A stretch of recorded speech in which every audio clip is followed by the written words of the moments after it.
power of steel. Get your mark on. Get your mark on. The strength of metal. Get your mark on. Get your mark on. Go. Get your mark on. Get your mark on. The new Classic Mark III. Get your mark on. I'm everybody's type, but nobody can deny. Yes, you know I get it, nothing I'm getting free. Yeah, I'ma bring the crazy. Get that freaky on. Think you go all that got you free. Yeah, I'ma bring the crazy. Get that freaky on. Think you go all that got you. Girl, not a boss, I'ma be alright, 'cause you know nothing got me out. Yeah, I'ma bring the crazy. Get that freaky on. Think you go all that got you.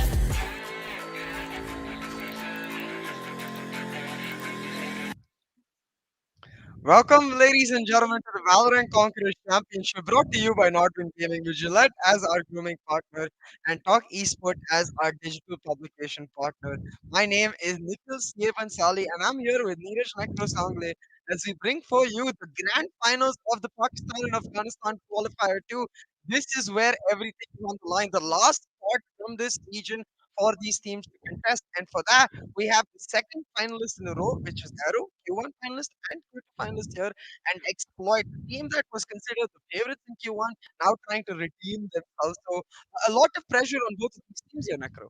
Exactly. Without a doubt, a lot of pressure on both these teams. And the way we saw Arrow play yesterday, it did seem quite promising. But on the other hand, if you take a look at Exploit, right, whatever they do, which kind of moves they make in the game, it really does feel like organized, and you do like kind of understand, oh, this is the reason behind this move. And so, in general, what I'm trying to say is Team Exploit just seems like way much more mature team. Absolutely. But let's have a look at what's on the line here in the Moolah that these teams are fighting for. Of course, this is there for the main event. So to even get a shot at winning this part of this massive prize pool, which is $33,000, you're gonna have to win today. Then you go over to the main event, and then you need to try to make your mark. So first things first, in the qualifiers, these teams have to win.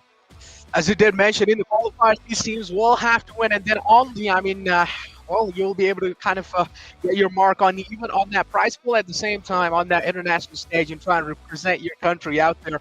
But yeah, as you did mention, this is what it's on the line, and you've got to fight for your pride. You got to fight for the bragging rights at the same time. You got to fight for your country. So there's a lot of things online. But yeah, getting back to the convo that we were having. Now, there's just so much to talk about both these teams. But before that, let's just take a look at the overall schedule and let's just find out how things are looking like. Yeah, we're currently in the Pakistan Afghanistan Qualifier 2. It's only a one-day gap before we head over to the India Qualifier 2, and then a bit of a break while we set out for our first international showdown, the wild card qualifier itself. And after that, the culmination of all the work that, of course, all these players have put in, but us as the casters and the production behind the scenes have all put in for those last weeks, the VCC playoffs and finals coming up. I can feel the energy, the adrenaline in my blood just ramping up. You know, I can feel the stakes just rising minute by minute, and I'm sure the players feel the same. I'm pretty sure, yeah. Without a doubt, the players are feeling the same as well. I'm pretty sure the players are feeling way much more feelings than we are. You know, they have to be really nervous, especially considering the fact that Team Exploit has already lost their first spot in the qualifiers one, but now they have made it to the final. This is quite big for them, and I'm pretty sure there's a lot of emotion, a lot of a lot of mindset behind it as well. But take a look at the tournament explanation. As we all do know, 2 slots from India, 2 slots from Pakistan region, 1 slot from Bangladesh. And these are the teams that have been qualified up till now. I mean, we have Velocity Gaming. Then in the qualified one of Pakistan, we have Salt. And then from Nepal, we have Drumroot. And then from Sri Lanka, we have Crash Landing on You. And then from Bangladesh qualifier as well, we have one team. But yeah, now coming back here, now these are the qualifiers too for Pakistan Afghanistan region. And both these teams that are playing right now are from Pakistan region. So Team Arrow versus Team Exploit, as I did mention, my kind of speedometer is a little bit tilted towards the Exploit. Yeah, no doubt. I think I absolutely agree with you. But Yeah. let's have a look at the journey these teams took to get here. They faced off against Team Exploit, against Team Perfectionist in the semifinals, won that 2-0. And Team Arrow versus Max D in the semifinals, won that 2-0 as well. So neither team has dropped a map, and coming into the finals, it's going to be very important how they set up the veto, not necessarily the bans, because if you look at the bans, like it is very simple where Arrow continuously like to play Haven, Exploit Yeah. like to ban Haven, and where Exploit like to play Split, Arrow ban Split. So whichever team gets that one ban that is available, it is going to be either Haven or Split. But now, what that puts the emphasis on is how the map pick process goes. Which maps you prioritize first and second becomes crucial for your team's momentum in the entire best of five series. And we've seen how important that momentum can be for both of these teams. Exactly. I mean, momentum again. It is quite one of the most important things in the game as well. And until now, I wasn't really able to guess it, right? So I just kind of went with my predictions. I really just went with 3 2 exploit because why did I choose exploit? Because I feel like yesterday against Maxi, we didn't really get to test the limits of Team Arrow. Just like it happened in Yep. the qualifiers one, we didn't really get to test their limits, and now Yeah. they're here playing qualifiers too as well. But yeah, without a doubt, let's take a look at the Hindi desk as well. What do they have to say? And the audience as well. I'm excited to see what the Oh, predictions they have. And it's damn close.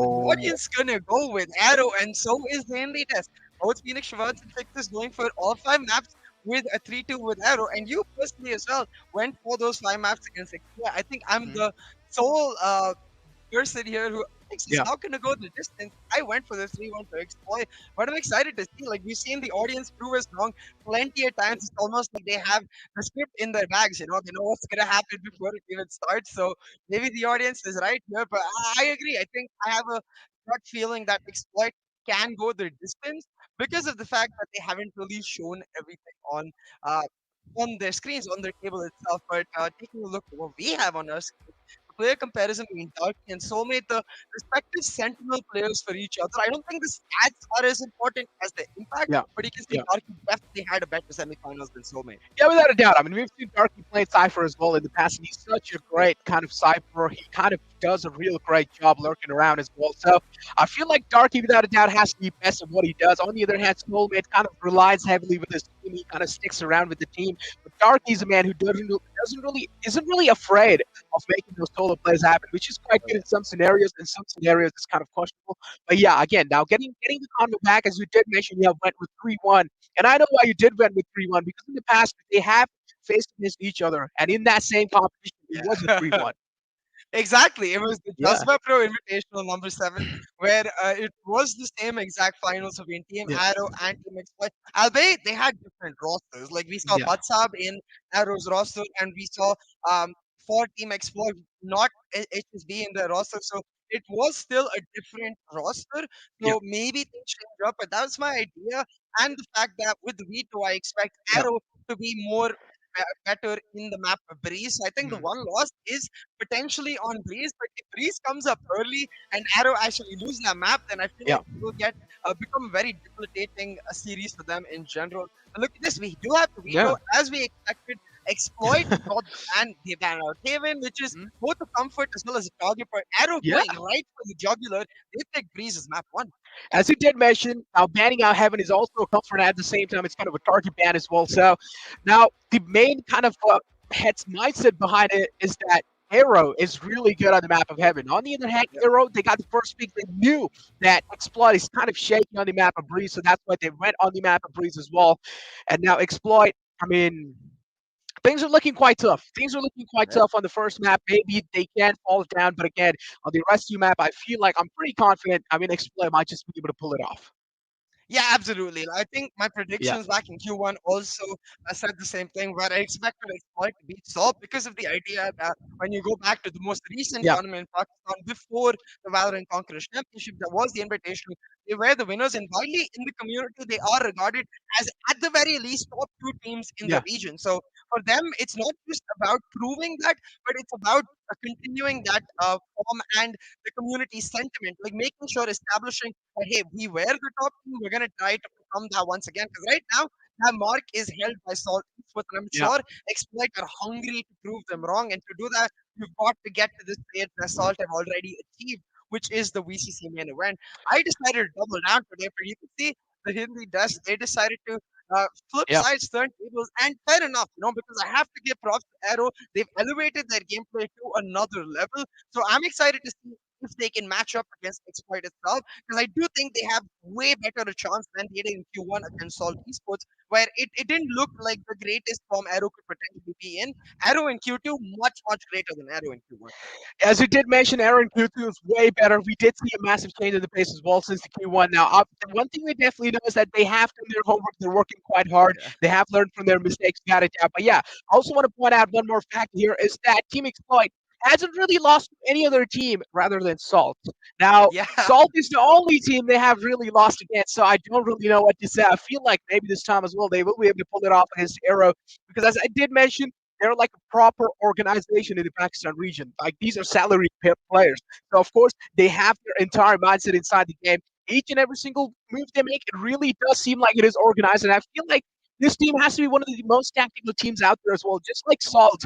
Now, on the other hand, Salt, if we talk about that team as well, I mean, they are quite good, but I still feel like they're a little bit reliant on that aggressive nature. Yeah, absolutely. I think that's what Salt have got the biggest Yeah. advantage in that they can refine the small nuances where they need to Yeah. get better with the amount of time they bought for themselves. They have more than a month to really look through the meta, understand how they want to play it in the VCC main event, and even like scout out the current final, like understand if Arrow is going to come through today or exploit either team.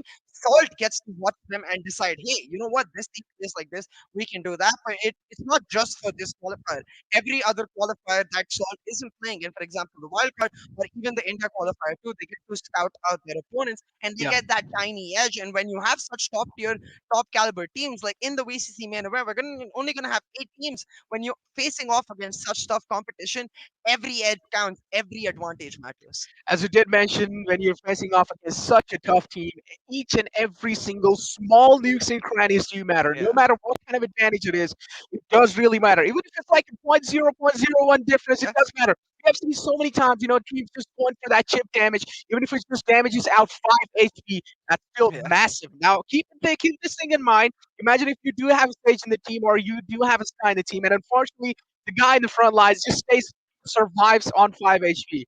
Now that is absolutely massive, right? This guy can pretty much heal him back up to full HP. So each and every single thing, each and every single small advantage they can have really does matter. And I feel like the most biggest advantage here can be seen in the Asian pickup or the Asian lineup that they're going to be picking up. So what do you think? So I have a little cheeky question for you. What do you think, sir? All right. HSB, is he going to be going back to Reina or is he going to be sticking to the basics as he likes to play Sova? I think if you talk about the first map that we're going to Mhm. see, Breeze specifically, no changes expected in the arrow composition. They've shown us before as well on Breeze, they like to run the double initiator setup. Yeah, So I'm expecting that to continue with Jivix on the jet yeah, playing that solo duelist. But I want to see Exploit try and experiment with that double controller because if they're not confident on the map particularly, then the double controller we've seen all the way back in India Qualifier 1 when Velocity was able to take down Global Esports, how good that composition can be. And well, I personally do also believe that the double controller is simply superior to the double initiator if, and this is a big if you can execute it properly. Because we saw Salt try the same thing with the double controller on Breeze, but the execution just simply wasn't there. So obviously, the double controller much harder to play against the double initiator because the basic concept that the double mhm, initiator plays to gather information, whereas the double controller plays to deny information, and it's always going to be more difficult to take something away from your yeah, opponents as compared to gaining something for yourself. So I want to see Exploit actually do that. And yeah. answering your question about HSB, I think he's likely going to end up playing Sova or Sky on Breeze today. But I do think there are a couple maps where he might pull out the duelist himself. But what we can expect for sure is that he will pop off because he does every single time. Yeah, as you did mention, now you did bring him that kind of that double initiator and double controller kind of convo in here. So I really feel like double control. Okay, here we do have a player convo. Let's just talk about this first. Shooter and Jivix. Now both these lads are pretty much quite close to each other, but still Shooter has a little bit of edge. We have seen yesterday what kind of game Shooter shows, but I really feel like we're missing out King here because he was making some King plays happen. Yeah, absolutely. I think this is more like a direct comparison between the players who are guaranteed to play like the primary Yeah, duelists the for both duelist. the Yeah. teams, which is Jivix and Shooter. You can see the stats are extremely close. Jivix with slightly more first bloods. I think that's primarily because he's dedicated to that jet role where the team is really facilitating him, whereas Shooter actually switches between he's played the jet, he's played the raise. Yeah, I think he not in this particular qualifier, but in the past has played the Reina as well. So he's willing to adapt himself to what the team needs, to what his fellow teammates are playing, and therefore will obviously miss out on those first buzz because Exploit doesn't necessarily play solely around shooter as compared to Arrow and Jivix.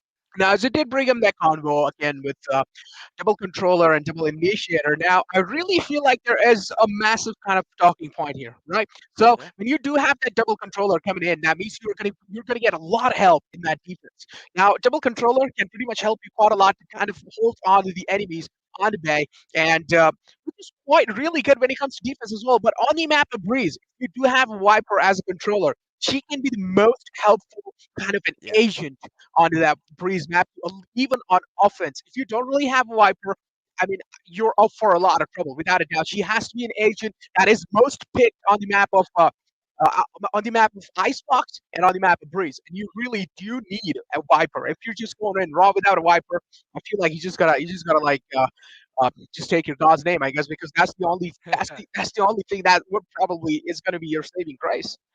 Yeah, I absolutely agree. And the only other agent I feel like is just as important is this guy on the map of Breeze, Yeah, because we saw this with Salt. While they did have the double initiator, sorry, the double controller in the Omen and the Viper, they didn't have a Sky. And you yeah. cannot not have a Sky on Breeze because of the idea that on Breeze, the way you always want to play is you're taking control of some parts of the map. Mhm. You can either do that on the A side where taking shop and tunnel control, therefore denying the alt orb, or you can do that on the other side of the map, taking B main and B tunnels control, and once again denying control of the op to the attackers. Usually, though, we see a lot of defending teams setting up that Viper wall towards mid and then using the double doors from A to take mid control and deny rotations for their opponents. And this can be very effective too, because then the opponents have to commit onto a particular side, and the team has that Viper anchor already ready to play. But we don't need to wonder any longer. We are ready with the lobby. The agent picks are about to come through, so we will find out. And on that note, I have to mention, given the fact that Storax has played the Brimstone in the Yeah. past, I would like to see that Brimstone Viper combination come out. But instantly, the Sova Sky already locked in. Storax gonna go onto the Jet, and we've seen this in the past. He's gonna pick up the operator role. I'm really excited about this. I want to see how this works out. As you did mention, now Ooh. Storax, this is this is a massive change. Now this is a curveball being thrown from the side of Storax, because yesterday he was playing Brimstone all day, right? And now switching over to that Jet. This is absolutely big. And now I really do want to see what Storax has in his backpack, because I'm pretty sure whatever he's trying to do, he's probably going to be popping off. Because yesterday on that Brimstone, we did see him making a lot of plays happen. What do you think, Will? Yeah, absolutely. But what I am suddenly like, my ooh was when I looked at Arrow's composition, because they've changed it up. We've got Godchild on the Reina, we've got the Astra Viper double controller coming through. So the tables have actually turned. The team we were hoping would pull out the double controller going to the double initiator composition in Exploit, and the team we were sure would continue with the combination that we saw success in against Salt Esports, switching it up. And this is very high risk, high reward, because it's high risk because of the fact that they haven't really played this double controller composition before, and we don't know if they will be able to achieve the same level of success. But it's high reward because objectively this composition is 100% superior. Now what this composition does mean is that they don't have a Sky, but in this particular situation I'm actually okay with the lack of a Sky, because Godchild is on Reina. It does compensate, and it does focus more on the game style Arrow like to play, which is the pure aggression. And you can see that aggression on the screen right now. The game is started. Arrow on the attacking side, they've got Hall control for themselves. They definitely do have the halls controlled for themselves, but we also do have some that's trying to contest down the second force. Probably they have moved in quite deep as well. This is where Soulmate is kind of distracted from the backlash. Jimix with a cracking shot. Another one. Oh my god. He's slowly, steadily clearing out the side. Oh, now. Well, we do have Pearl and Darky as well, just kind of backing up. But yeah, Jimix is going to be the sweeper here. Yeah, absolutely. Arrow pick up round one with relative ease, and now they get the buys as a reward for themselves. But an interesting fact that just got to know actually is that the player we see missing from Exploit from their first Q1 as compared to Q2 is Gunner. And Gunner is currently the coach of Arrow, so I feel like that might play a key role. Understands his former team very, very well, and therefore will be able to help them sort of predict what they're likely going to do. But the same goes for Exploit. They know how Gunner thinks, so it's just a matter of which team gets the execution on point, because when they're in the finals, you expect both teams to be at that similar level. And once again, taking Hall's control with their Viper, they now prioritize this A-main area, having taken shop and tunnels. Using the drone, they're gonna now try to push it on the side. I'm a little surprised that no one picked up the ult top. I guess they're just prioritizing the snipe, but they are gonna get punished. Thorax will find one. Lucky with an instant fade will find another to equalize the advantage. Shots going out all around, but it's HFD Oh my who God. equalizes it. So far, a bunch of damage done by next point. Oh! Ooh, crispy boy there, Proda. I mean, you do know this man. Proda has to be one of the best players out there, without a doubt. I mean, he's just so flexible. Even though he plays that Sova, he just plays it really well. He can also make an entry for your team at the same time. He's really good at supporting your teammates out as well. And look at that, a little bit of whiff moment from the side of Team Exploit, but it's fine. You know, sometimes classic, right clicks just doesn't really connect. And I've been in those situations. What about you, CA? Yeah, absolutely. I have as well. But Proto doesn't do that. He gets it on point, picks up a triple with just the ghost, and it does limit the damage done to Exploit because 2 kills, 2 guns lost is not that bad, especially with Proto carrying that ghost. So now Arrow have got a chance for themselves to exploit this bonus that they've got, and they're trying to do that with a very aggressive push down to B tunnels. They've got that control. They're setting up the Reynal here for a mid to B push to come in with that late recon dart on the side of the Sova being set up from that B main area. Now the Lear does come through the Viper smoke, cut off the heaven angle for the side of the defenders, and in they go. Gotcha will take down the camera, looking for more, finds HSP, and what a flick to take him down, but the Oh my trade God. is there. King just holding on to backside for dear life. Oh no, the way God just challenged that fight, I didn't really One like it. It enemy kind of made me remaining. anxious. You're just Spike standing out in the down, open and B. raw. If Team Exploit does get this buy round in their hand, that means it also means that the morale of the last of Arrow will pretty much fall down by quite a lot. It's just now Proto trying to fight back, but it seems like Soulmate is just a little bit more crispy this time. It's fine, Proto. You can probably make something happen in the next round. Now you also need to keep in mind that Arrow did not really kind of fly any guns in that previous round. That means Arrow still has a decent amount of money where they can go for light buy, which is what they're doing with Sheriff and a light armor. Yeah, absolutely. But for them, it will mean that they now lose a bit of momentum as because of especially Storax coming through so early on the rotate, able to back up King, make sure he doesn't get pressured too fast, maintain the fact that they, even though they lost 3 weapons, they are able to eliminate all of Arrow, deny them the flaunt, even so no, without that money, they're not able to get the force buys through and actually get the full value of the bonus. Now look at this. The early Trailblazer from the side of Exploit gets the information that there's a multi-stack towards the shop. And what this especially should reveal to them is that there's likely a Hall's presence the way MSK has. But I think the X factor right now is the slow lurk from the side of Sova. This is not exactly an active lurker. This is more just trying to capture positional advantage so you can leverage that positional advantage for a rotate the way they are doing right now. Then leaving the active lurker duty to MSK on that Astra. And this lurker duty going to be key because if the trapwire plays down at Hall, when he takes down that trapwire is very important when he grabs the pressure onto himself. Look at that.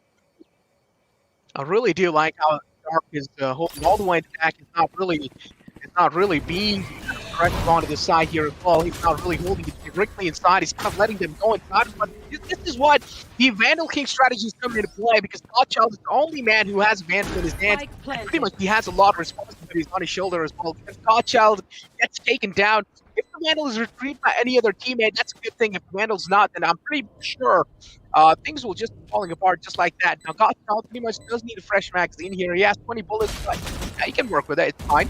Oh, that great thing on his side. The Godchild will have to kind of pass the Vandal on to someone else. Jivix there as well in the front lines. Look at that MSK. But the Ghost making a lot of work happen. And this is what we like to see, right? Arrow slowly stepping up, kind of dominating the match of PE there. But oh no, straight up just walking into those crossfire and Godchild with that massive 3K. And it seems like, well, the Vandal King strategy worked out. Yeah, absolutely. And the fact is that MSK's lurk so damn important here, as I was talking about, right? The timing of when he takes down the trapper key, because not only was he able to pick up the couple kills here, but he was also able to delay the retake for so long because Exploit were continuously worried, hey, someone could come through from the side of walls because the trapwire was broken.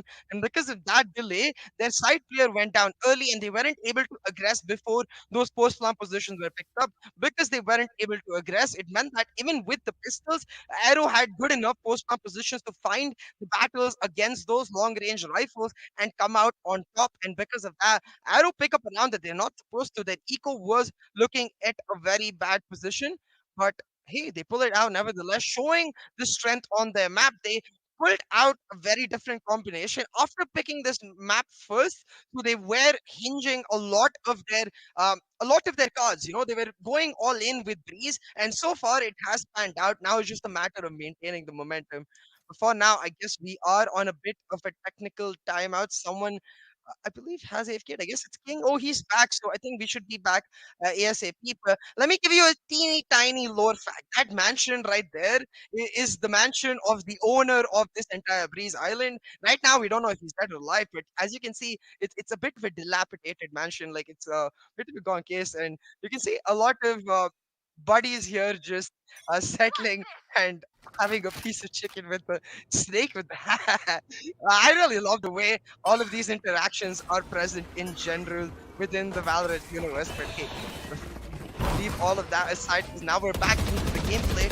Exploit caught off guard by that drone, and Darky converts beautifully. Picks up a double kill. This is a pure execute from Arrow, and it pays off brilliantly. They're able to get the plant down, shut down the triple stack from Team Exploit on this particular site. And because of this, there's no hope for a retake. All Exploit can really do right now is look for exit frag. That's exactly what they're gonna do. A really nice angle by King, but misses a couple of sheriff shots, and Godchild takes them out.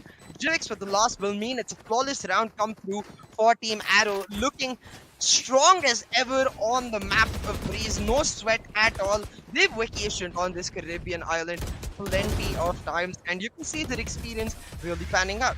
Having said that, I will say again, Breeze is more of that attacking sided map. What is key about Breeze though is how your Jet player is able to influence the map using her operator to try and circumvent a bit of the advantage the attackers get. And Storax right now on the pure glass cannon Jet, he has utility for no shields. So it's going to be very important how he actually navigates this operator, because once again they're going for the triple stack, leaving the Sova towards mid to either back up King if there's a mid B approach, or just get info from time to time of what is going on, because they're not taking mid control for themselves. And this is where it's really important to notice that the Viper wall hasn't been set up. Rather, the Viper smoke has been set up towards the A side just to lock it down. But the Viper wall, I guess, just being saved for the pure retake situation. So we'll see if they are able to actually get full usage of that, or Arrow, with their consistent A side Viper wall, are continuously able to cause a menace, because of the fact that they went for the execute in the last round. Exploit has to always be worried. Hey, will they go for an execute again? Hey, will they actually just look, or will they come through on the late rotations the way they are doing right now? Arrow with 4 ultimates, guiding light going out for the and just try and get the mid info. Doesn't actually Spike spot down the A. 4 patience really coming through. Held that operator angle for the longest of time and was rewarded. One player down 30 in that seconds AK left. area will mean now Storax can just hold on to it, right? And you can see the Sova now rotating on B, expecting a rotation to come through, but instead, it's Godchild playing so damn slow. Really lurking towards the east side of the sequence come out, and they will reveal Godchild's position as well. So he's got to be very careful. Storax is able to pick up another, and the time is running out for Arrow. 10 seconds Exactly. left. The time's definitely running out for Arrow. They need to make something happen quickly, and yes, they do. A. Oh my God, what's going on? And finally, it does seem like, well, Team Exploit finally have gotten themselves on the board. I was missing a little bit. I was missing for a little bit. There are a little bit of issues going on, but finally, hey, I'm back. I did miss quite a lot of action there. I do feel like it. 10 seconds This Team left. Exploit finally got themselves the second round that they One enemy needed remaining. desperately, which I'm quite happy because of that. But on the other hand, as we were talking about this before as well, right? Team Exploit does seem kind of shaky on the map of Breeze, because again, you need to also know this, that Breeze is a map pick of Arrow. So we're expecting Arrow to be a little more dominant than Exploit. Yeah, absolutely. But I was talking about how important that operator can be to Yeah. sort of balance the stakes a little bit, you know, for the defenders. And Storax pulling out a 3K. Now he's repositioned himself into the elbow area, finds that first blood, and just dashes out clean. This fear of the operator now going to be all around the map with Team Arrow. They're going to have to be very careful about where they take the dry peaks, because right there, Arrow took a dry peak and they got heavily punished. No Sova. Yeah, they definitely did get kind of heavily punished there.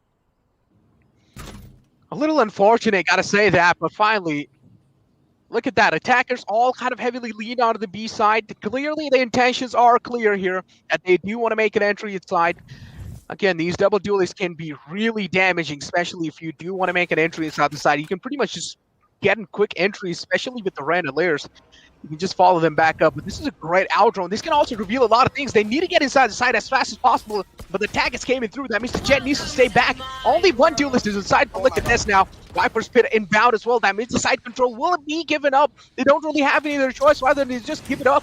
Look at this. HSB's position is still not compromised. Lining in those shock guards, making sure at least he's trying to deny that plan. But Storax, though, no one can stop this man.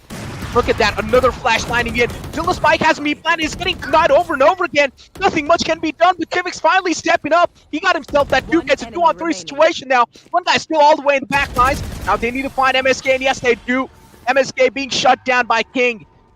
And wow, that's a great way to kind of shut down a team there. If I'm not mistaken, Storax just got a blind kill with the operator shot into the Viper's Pit. Storax is nuts. But in general, the approach from Exploit so patient. If you notice when the Viper's Pit went down, the backside tripwire that the Cypher and King had was still maintained. Because of that tripwire, they get so much information because they are still maintaining that mid tunnels and the defender side on connected control. Since they have control of the tunnels and spawn, and they have a tripwire that denies entry into backside, they know that all of them are grouped into a tiny area.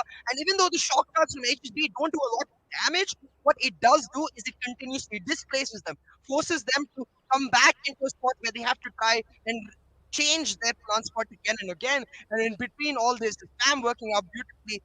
King himself, like venturing into the Viper's Pit, able to get a kill, and the Neural Theft getting so much information.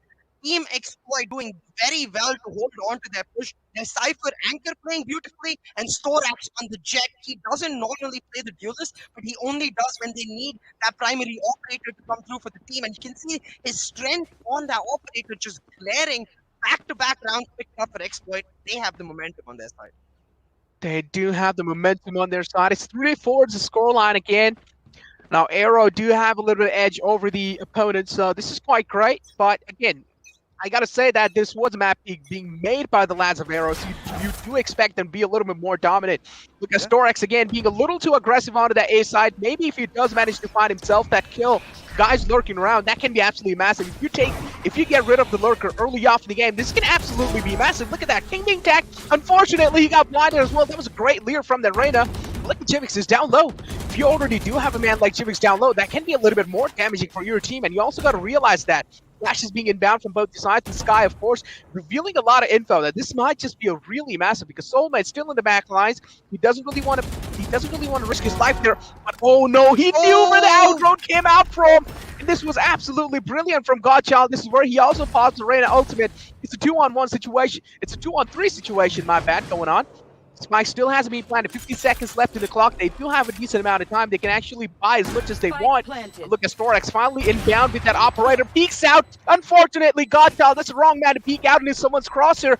And this is where Storax is not going to be missing that shot. Blaze-Storm's reactive. Now, it does seem like it's pretty clear. That's a fake dash from his side. Oh, to wait out Jivix. Yes, to make any kind of desperate moves happen. Jivix did seem like he kind of stepped down, but that was a great shot. On his Storax. Oh my, look, now this is what I'm really talking about, right? In such kind of moments, I feel like Bladestorm really isn't that effective, especially when you do know that opponent is kind of down low. Maybe you should not pop that Bladestorm and like keep it saved for the upcoming rounds. But what do you think, so? I mean, I have to just give props to Prota for the entire round. Don't get me wrong, Godchild himself did really well to take down HSB. But Prota taking down Darky was that first big impact kill, because Darky was ready with the lineup to try and, Soulmate was ready with the lineup to try and deny the plants. So the fact that Prota took down Soulmate, and that first the plants couldn't go down. Then after the plant did go down, Prota went on a full wrap from mid tunnels, able to surprise the heck out of Team Exploit, because without Prota, the 2v1 with the other player on such low HP would have been very difficult to do this. That's only getting tagged up and going, trying to jiggle for dear life, able to dodge out all the rays from the Hunter's Fury Pit, had to leave his Viper's Pit, and that will mean it will go down. They need to re-aggress, pass back into this. Otherwise, they're not going to do that. They're trying to hold on to their life. Hunter's Fury from the HSB coming out, tags on Jivix really low, but not even Oh my god. Because the backup is there. Jivix and Godchild, the duelist taken down. They're gonna have to rely purely on this right? For entire life. I feel like that Cosmic Divide was a little too late. And look at that Proto. Oh no! The Cosmic Divide is a saving grace. What's going on? Ring around the roses, but finally they do find themselves. And wow, the final man just gets strike down. But yeah, I feel like the Cosmic Divide could have been used a little bit more early to at least keep the team safe, especially if you do know that operator's inbound on the enemy side, especially if you do know A side is kind of really like long range side, right? And you don't really want that operator to come into prime, and this is what exactly happened. I mean, Storex was feeling himself, he was hitting those shots, and especially if you do know that a man like Storex is yielding an operator, I feel like you should have utilized that Cosmic Divide really early, at least if you wanted to keep your team alive, or maybe you could have approached the side a little bit too late. Get out of my way. I 100% agree. I feel like the Cosmic Divide did need to come down as soon as the call. Once they've got the wide perspective control and push Soulmate out of that area, you need to put that Cosmic Divide down so you can take the rest of the side. But once again, Arrow defaulting back to this exit. Oh my god. They're just getting punished. The Seekers from Shooter to two. The Seekers from the side of Arrow do tag out Shooter, but Shooter too good. Still managed to find a kill. MSK with the trade will slow things down, but look at this. King is so damn aggressive. Knows that this execute is going to happen because of the last round. He's on a huge lurk right now, and if Arrow do not push in and commit to this side, their round will collapse right around them. Look at Soulmate's position as well. I mean, no one's going to be expecting him to be there. It's a 4-on-3 situation. Look, I mean, he does seem kind of even, but the side is still under control of the lads of Team Exploit. Now, they don't really know one thing is that have they rotated completely off? They haven't, because the spike is still under contestation, and this is absolutely massive. Now, all they need to do, all Team Exploit needs to make sure is check their flanks. But, I mean, we're the only one who do know that all three are in the front lines, but they don't. That means they need to be a little aware of their flank as well, and this is what they're exactly doing. There needs to be one lad as well who's watching the metal doors. That's a great pull to pull out any of the... to pull out Storax, but wasn't really able to do that successfully. Storax, though, look at this man. If this man stays alive for a longer time, he can make a lot of things happen, and yep, HSB there as well to kind of convert those info into kills. And what do you expect? A man like HSB, just a fantastic Sova in general. You need one player on the lurk area. You cannot keep committing so hard to an execute, especially with a double control proposition that hasn't got Sky. They don't have that Sky to force them through. So as soon as Godchild goes down, their actual potential of entry into the site just rapidly disappears. That's why they need that lurker, because with that lurker they can leverage his position to go on the rotate. Without that, 5-5 on the board right now, and this is a very favorable position for Team Exploit on the defensive side, especially with the double initiating composition that only gets stronger on the attack. If they're able to maintain this momentum, they might cause an upset on the very first map of this specifier, the map picked up by Team Arrow themselves. Arrow trying to switch something up, understanding that the A execute are not working. They're going to try to take mid control, but the defaults for Exploit themselves have changed. They're playing a 2-1-2 setup with the Viper and Sky on that pure stall. Sporax playing the anchor on the operator, and the Sova HSP playing that A-heaven angle, just trying to get as much info as he can. He's denied a lot of presence from Arrow already, picked up a lot of utility, and now with the back, they're going to pick up this all the way through. As you did mention, now with the backup of the team, they're going to be picking up the kills all the way through. They already have found themselves that opening they were looking for, but Storax is just a wall. He's a mountain. He's not letting anyone pass away. And look at that. He also finds another dig onto Godchild there, but fortunately, Godchild is able to take him off the game. But, hey, I mean, he's just making a lot of work happen single-handedly, and he needs to be stopped right now. If Storax just keep on going, I feel like it's going to be a tough time for the lads of Arrow. Yeah, absolutely. Storax right now is just off the rail off. So good on the operator. Like, you rarely get to see this. I talked about this a lot too, especially when you're playing the double initiator. The operator player has so much more pressure on him to find that anchor role to perfection. And Storax has been able to do that across the map. We've seen him pull out multi-kills. We've seen him pull out multi-kills from the heaven area like we did just now, but we've also seen him go towards the east side, play the anchor, back up King. So right now, Arrow just have guessing where he could potentially be, and instead of that, they're going to go back to what was comfortable for them. We saw this in the piston, aggressive halls push, but they are all stacked up, and HSB with the spam is able to do a ton of damage. Octa doesn't land, but it displaces Godchild into a very bad position. They're trying to get the door open and move in from halls, but Godchild already ready. He's on Will's side, and because of this, going for the double dip, just get taken down. Dolphy and MSK, the controller's doing well. The shooter will avenge the death of his mate and take out MSK as well. Now a 2v2 situation, the Seeker's online, and all the info for Exploit. Yeah, this is absolutely massive. Now the Seekers have revealed both their positions. This means now, I mean, this guy definitely does have a lot of info on the Lance of Arrow. This is where they're also backing off onto the B side. Now, pretty much he does realize that. That's why he's also moving out in the mid, but he needs to be a little cautious. He needs to make sure that at least there's no one lurking around. And this is what he's exactly doing, right? Shooter still has no clue what exactly is happening. This is where the spike has been planted. Still Shooter, a little clueless going on. He now definitely does know that it's a B plant. That's a good flash to at least clear out the flank as well, making sure there's no one in the mid lines. One position being found out, that means Shooter is still finding the last man alive, the other man alive. That's a great shock dart, but wasn't really able to deal a lot of damage there. Shooter does know one guy's position, but he doesn't really know where the Jet is hiding. This is where he's kind of being a little too, being a little too uncautious there. And yeah, he will be taken out. Switching sides. That round was crucial for Arrow to go off on a 7-5. It does become almost impossible, especially without a Sky, to play a particular way on the defense, because with the Sky you can at least play anchor and retake setups on opposite sides, but without the Sky you're relying heavily on your team ability to just deny the entry when it happens, which means everything is on the line on a tiny moment, and you don't want to put that much pressure in a particular area, because the opponent team as well has players like Thorax and Shooter who are popping off, and they will pull back rounds for themselves.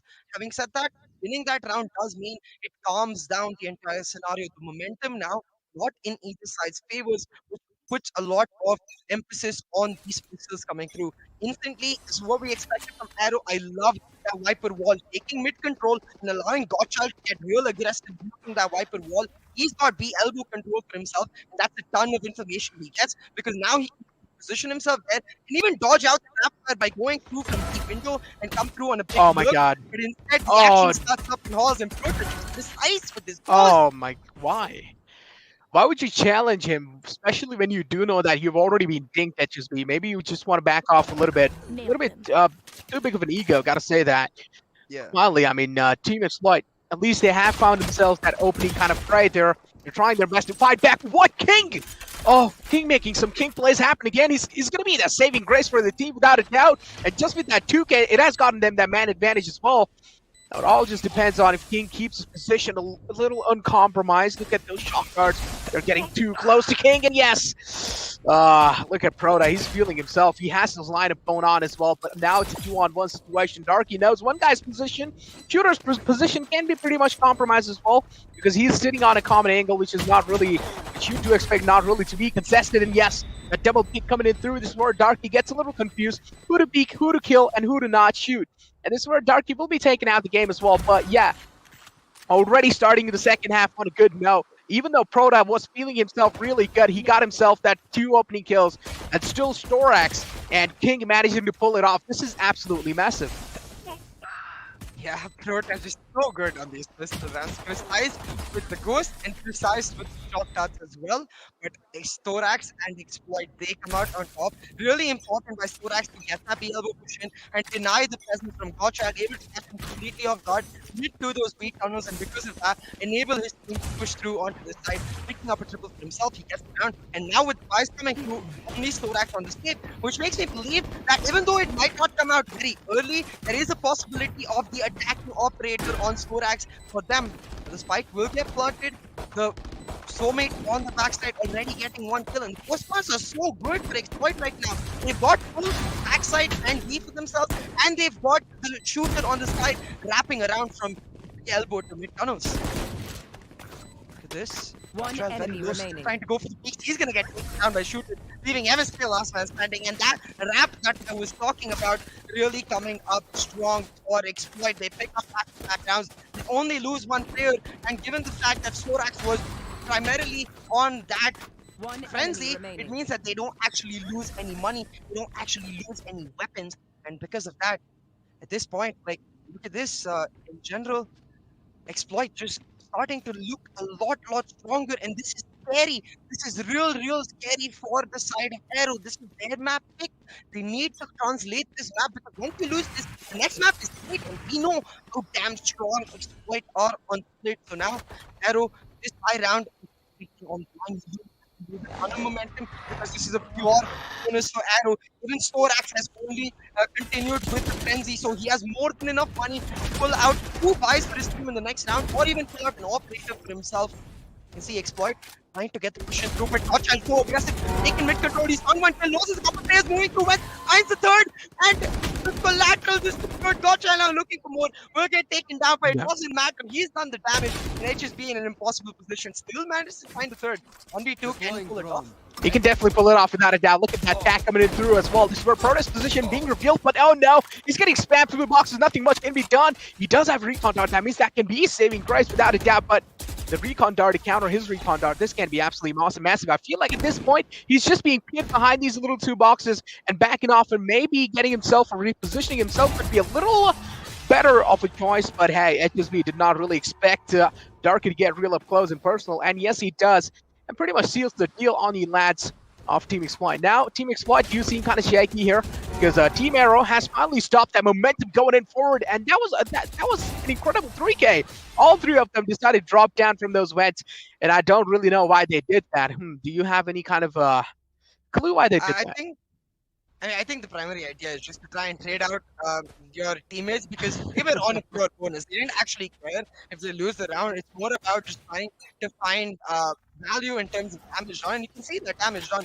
A couple of players on Arrow have to go on to the light fields, whereas on Team Exploit, not only do they get the full buys, but their bank still looks pretty decent.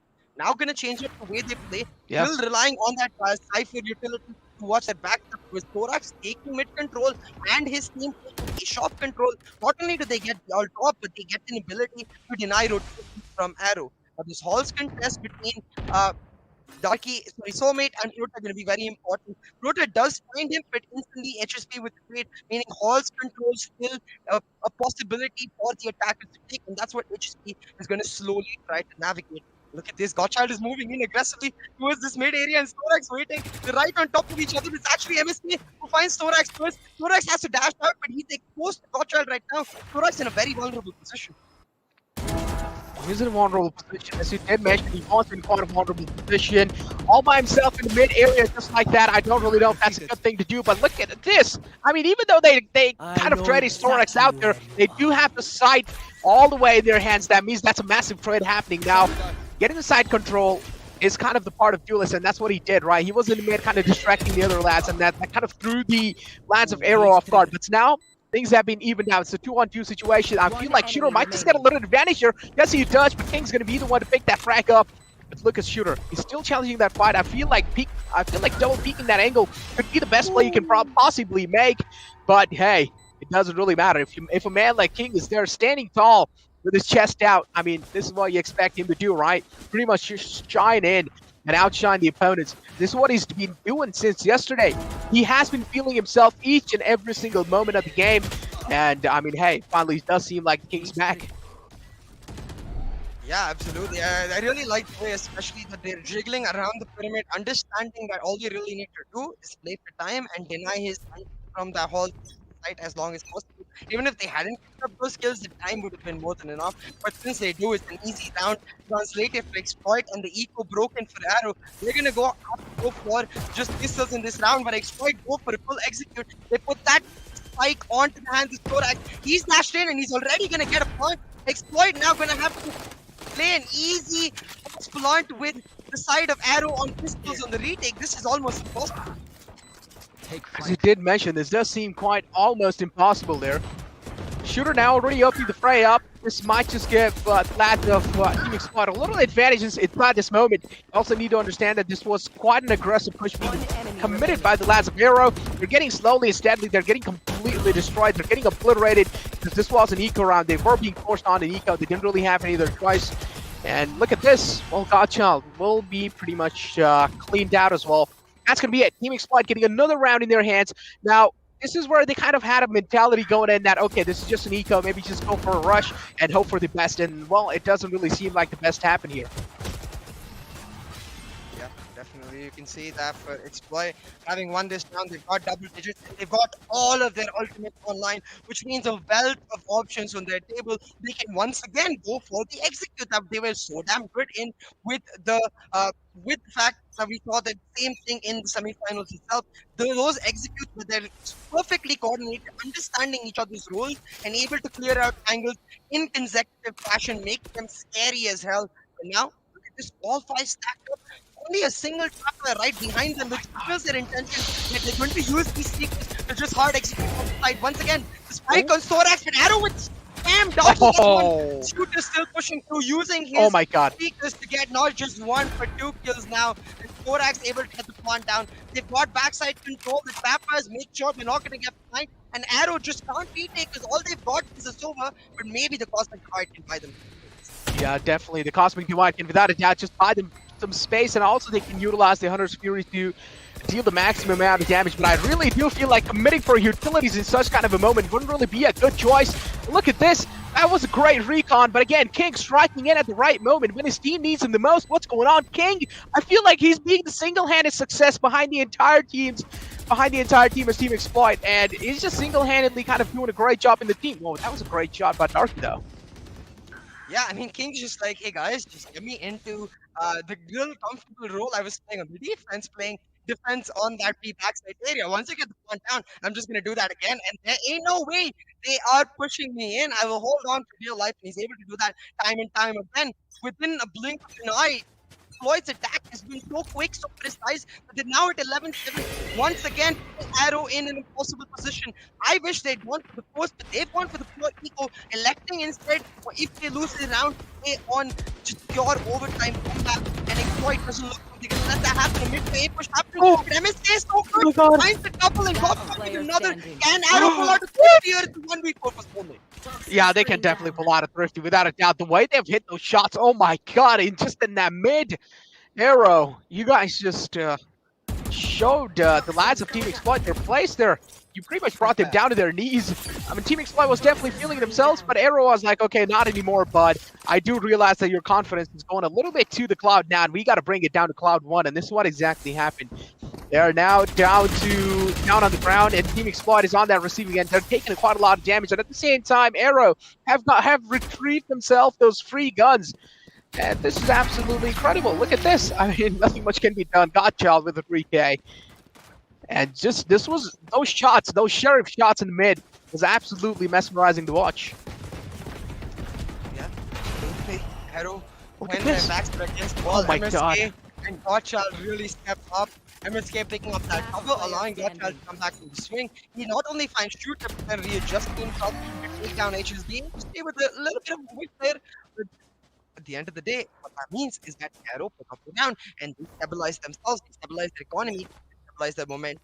This next round going to be very key because you see they've got a bunch of money in the bag because they've been able to put weapons, but they still don't have enough to actually safely go for the operator buy. So if they're able to win this round, they can get the operator buy in the next, and we've seen how good Jets can be on that operator, especially since he's such a good map for those Jet operator players. So that's what they're going to have to rely on. That's what this round will reward for a win. Exploit themselves, so playing it real slow, going for a similar approach towards A side, but this time very cautious, holding on to angles and waiting for Arrow to get a little cluster go for the early peaks. But now finally they actually show their press, guiding light as well as the recon used. With that, having going for the full rotate, not able to get out. What? Shooter? What was that adjust? Yeah, that was absolutely great. And just to look at that now. I mean, already crazy happening back and forth. I do like to see this, but Team Arrow, it does seem like they are on a little bit of man disadvantage, but also keep this in mind. Still the Cosmic Divide's online, still the Hunter's Fury online, and even the Blade Storm is online. Now, it really just depends on how they want to make this retake happen. There's no way they're gonna be able to stop this side take. They will have to go for a retake, but what's going on? They're actually able to stop this retake because the spike is falling down and open. The Shooter's the man is trying to fight back on his life. Look at this now. Shooter kind of down low. He needs to make sure that he's at least playing the situation out a little safe. And Jivix with an incredible shot. Even though he dropped down, it felt like that could hit him hard with that inaccuracy, but he still did not really get hard. And look at this. Oh no, he's getting tagged behind the ball. And yes, the ball is spammable. And this is what exactly Team Exploit does. That was great tag. That Aldron, gotta say that. Oh my god. Yeah, absolutely.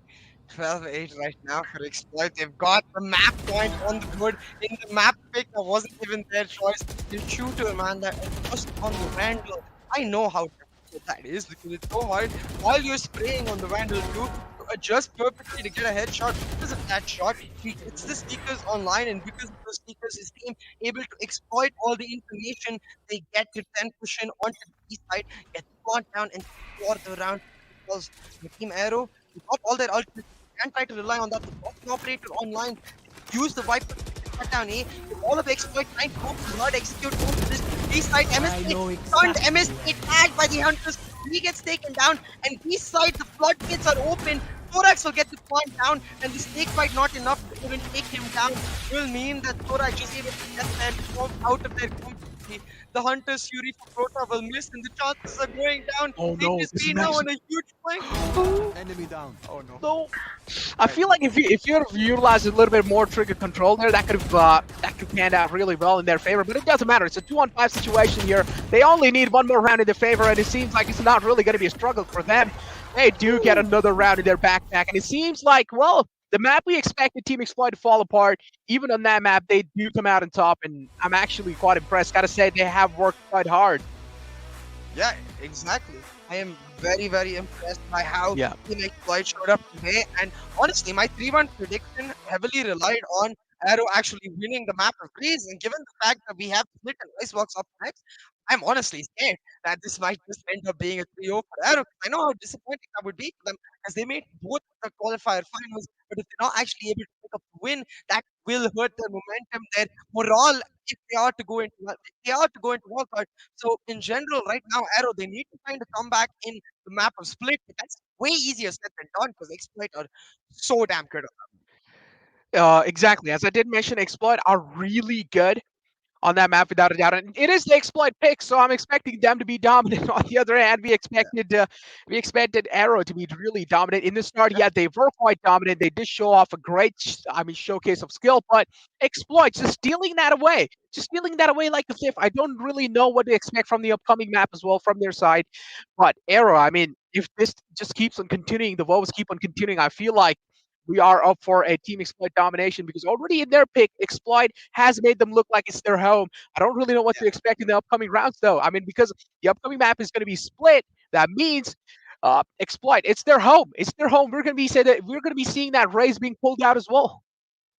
Yeah, absolutely. And I have to give props to Exploit because the biggest question mark coming into the finals was can Exploit slow it down? Can Exploit show the tacticality necessary to win the finals? And they give an answer as a resounding yes, like 100% Exploit can slow it down. We saw multiple different setups from them. Their executes still on point like we saw yesterday, but it wasn't just the executes. The idea of showing presence and taking control, leaving King as the lurker in one particular area and then going for the rotate. Even HSP able to pull off some insane wraps around shooter we saw coming through from the B tunnels. They show these tiny nuances which are ridiculously important on these. They show that their gameplay yesterday was merely a mirror of their opposition, not their true self. And now that we get to see Exploit in their true self, even though this was 13-8, like relatively close, it felt like Exploit dominated all the way through. They controlled the rounds that Arrow was actually able to pick up on the back of some pretty nasty shots they hit, and we never want to see like that sort of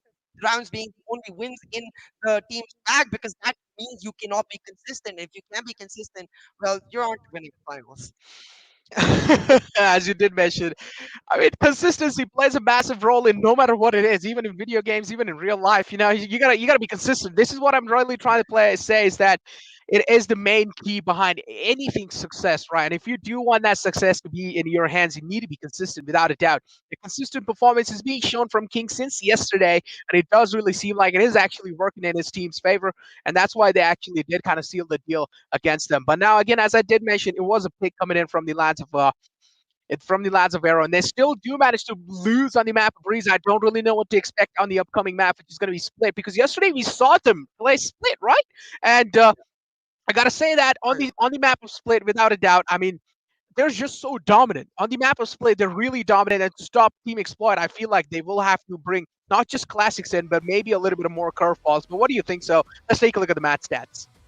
Yeah, before we get into this full discussion, because there's so much to explore, back to the map breeze, Thorax shifting onto that jet roll so damn good. Five Yeah. first bloods, majority of which was on the operator on the defensive side, and that's so important. Like even though like you don't see that level of prowess from a lot of teams on the map breeze, what that does is give your team a lot of breathing room. Because then once you've managed to get a decent scoreline on the defensive side, you can go into attack who's completely unshackled. You can play the style you want, and while the double controller composition, in my opinion, is objectively better, the double initiator composition is way better on the side of attack because of the idea that with teams like Team Exploit who like to play proactively, that double initiator composition gives them the tools to then play proactively. They always have the recon to rely on consistent information. They always have the sky utility to get them on the side. But if none of that works out, they even have King on the side to continuously create space for them on his lurks, with his trapwires, denying the flanks. Like the number of areas and control that Exploit had on their attack was absolutely phenomenal.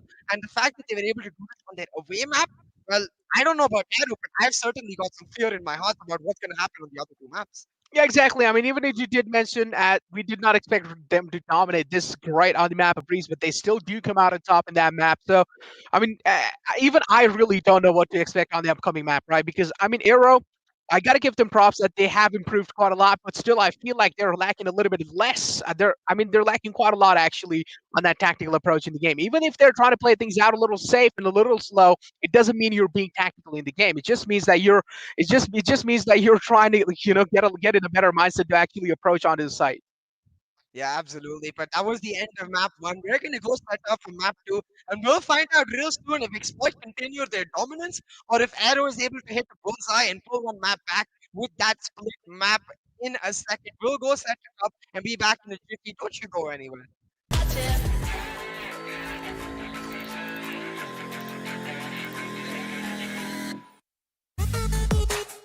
The power of steel. Get your mic on. Get your mic on. The strength of metal. Get your mic on. Get your mic on. Go. Get your mic on.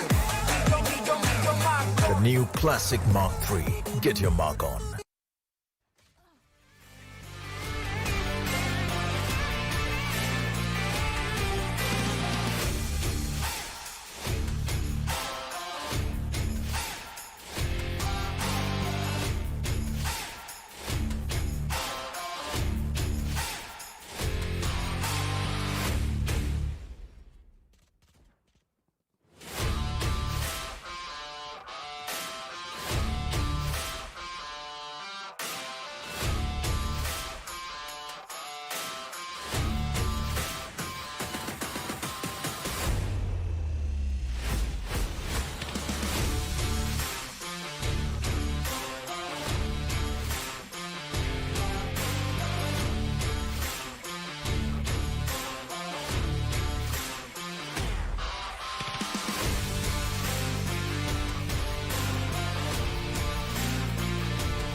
I'm getting freaky. Yeah, I'ma bring the crazy. Get that freaky, freaky on. 신경보다 같이 freaky. Yeah, I'ma bring the crazy. Get that freaky, freaky on. 신경보다 같이.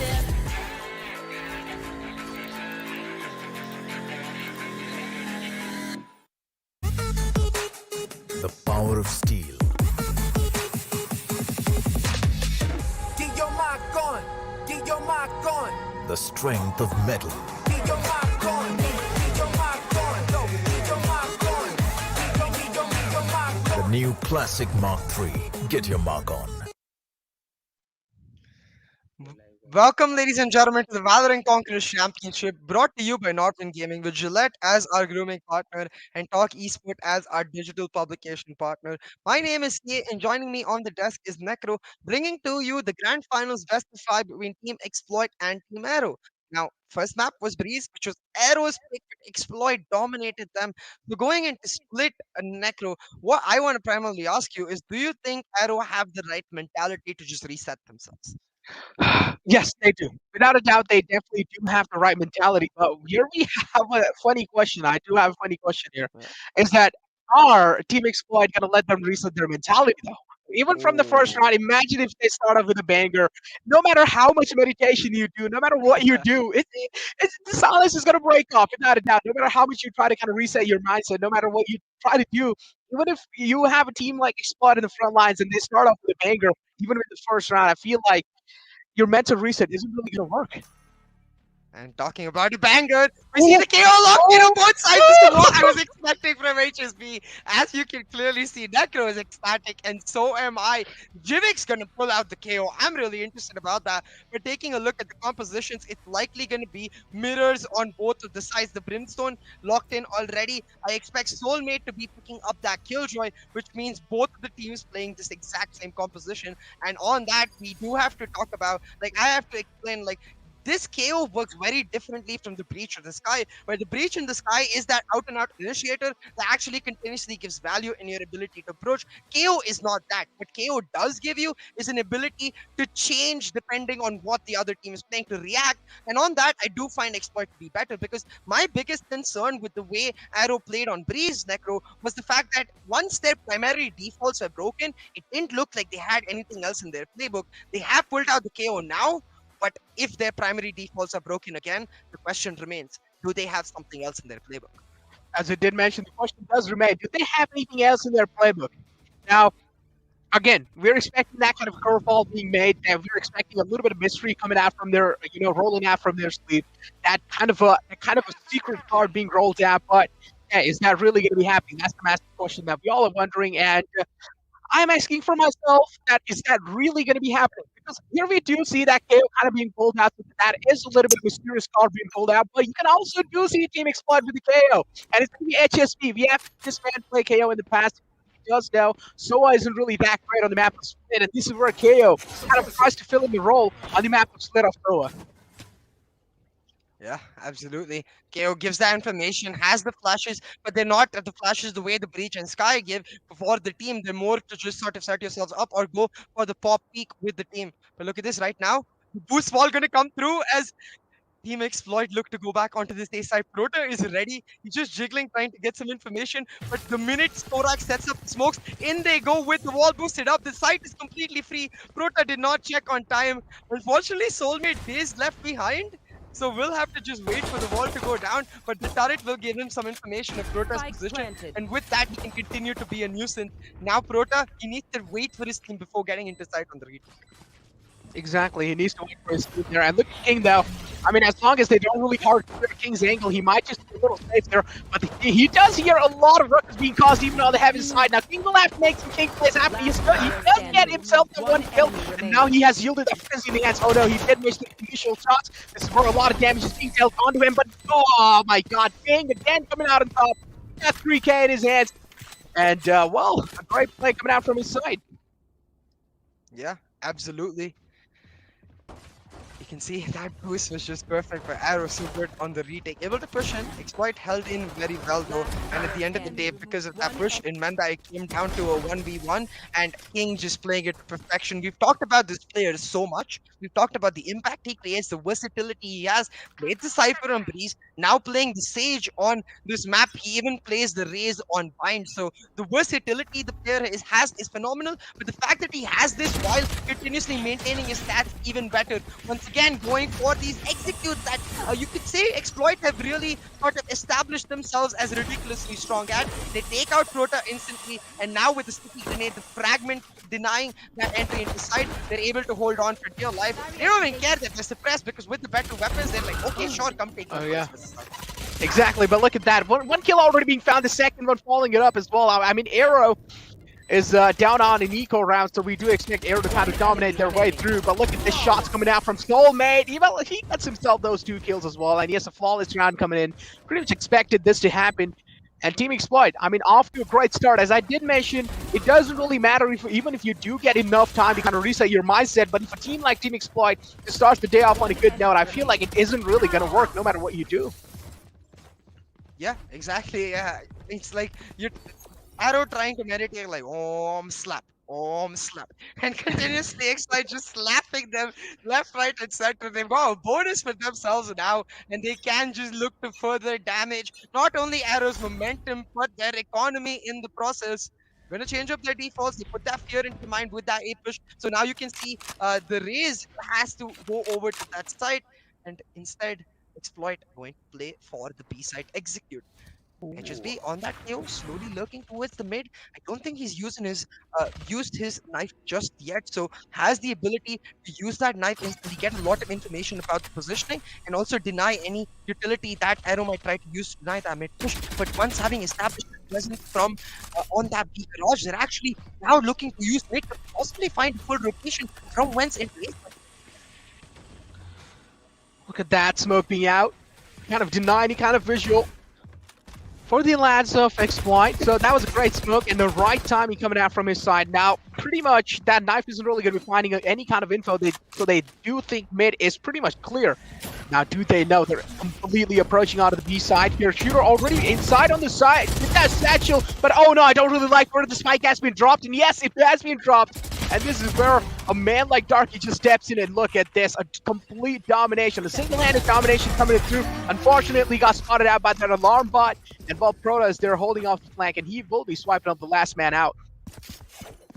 I'm not that happy with their call to go back into the B side because, as you mentioned, Darky really good on that side, able to deny a lot of they overcommit here. You don't really need to do that because once you've got mid control, especially with the KO where you can set up your flashes in a way where you can easily take wins and put the knife towards the B heaven to deny the utility while you're doing that, means that Wentz control is very easy. I would have liked to see them taking that Wentz control going back to A, because when you haven't taken B garage control, you haven't spotted out a wall. You've taken mid control, you haven't spotted out a wall. What does that mean? That the wall is towards that A side, and you know the way Crota plays on that A side, he plays around the ramp area. So if you put pressure on Wentz and then rotate onto A, you know you only have to deal with the maximum of 2 players and limits your risk in general. You took the risk here of oh my god, punished, but that's okay because it's still a bonus. As you said, a lot of damage being taken. Oh! That was a great kind of nade coming out from the side of Pachal. While he tried to back off, he utilized the nade, making sure no one's pushing his side vents. And it pretty much worked out. Well, we do see that lockdown inbound. This is where the side control will be given away. And now Arrow will have to play on and retake. Jivik still a little brave to hold it off with that sticky nade. Well, finally, the sticky nade will be kind of inbound. But unfortunately, the side control has already been found. Shooter inbound. Shooter inside the side will pretty much take rid of that turret. Look at that from the heaven side. We have HSB stepping up, and that's a great shot from Shooter.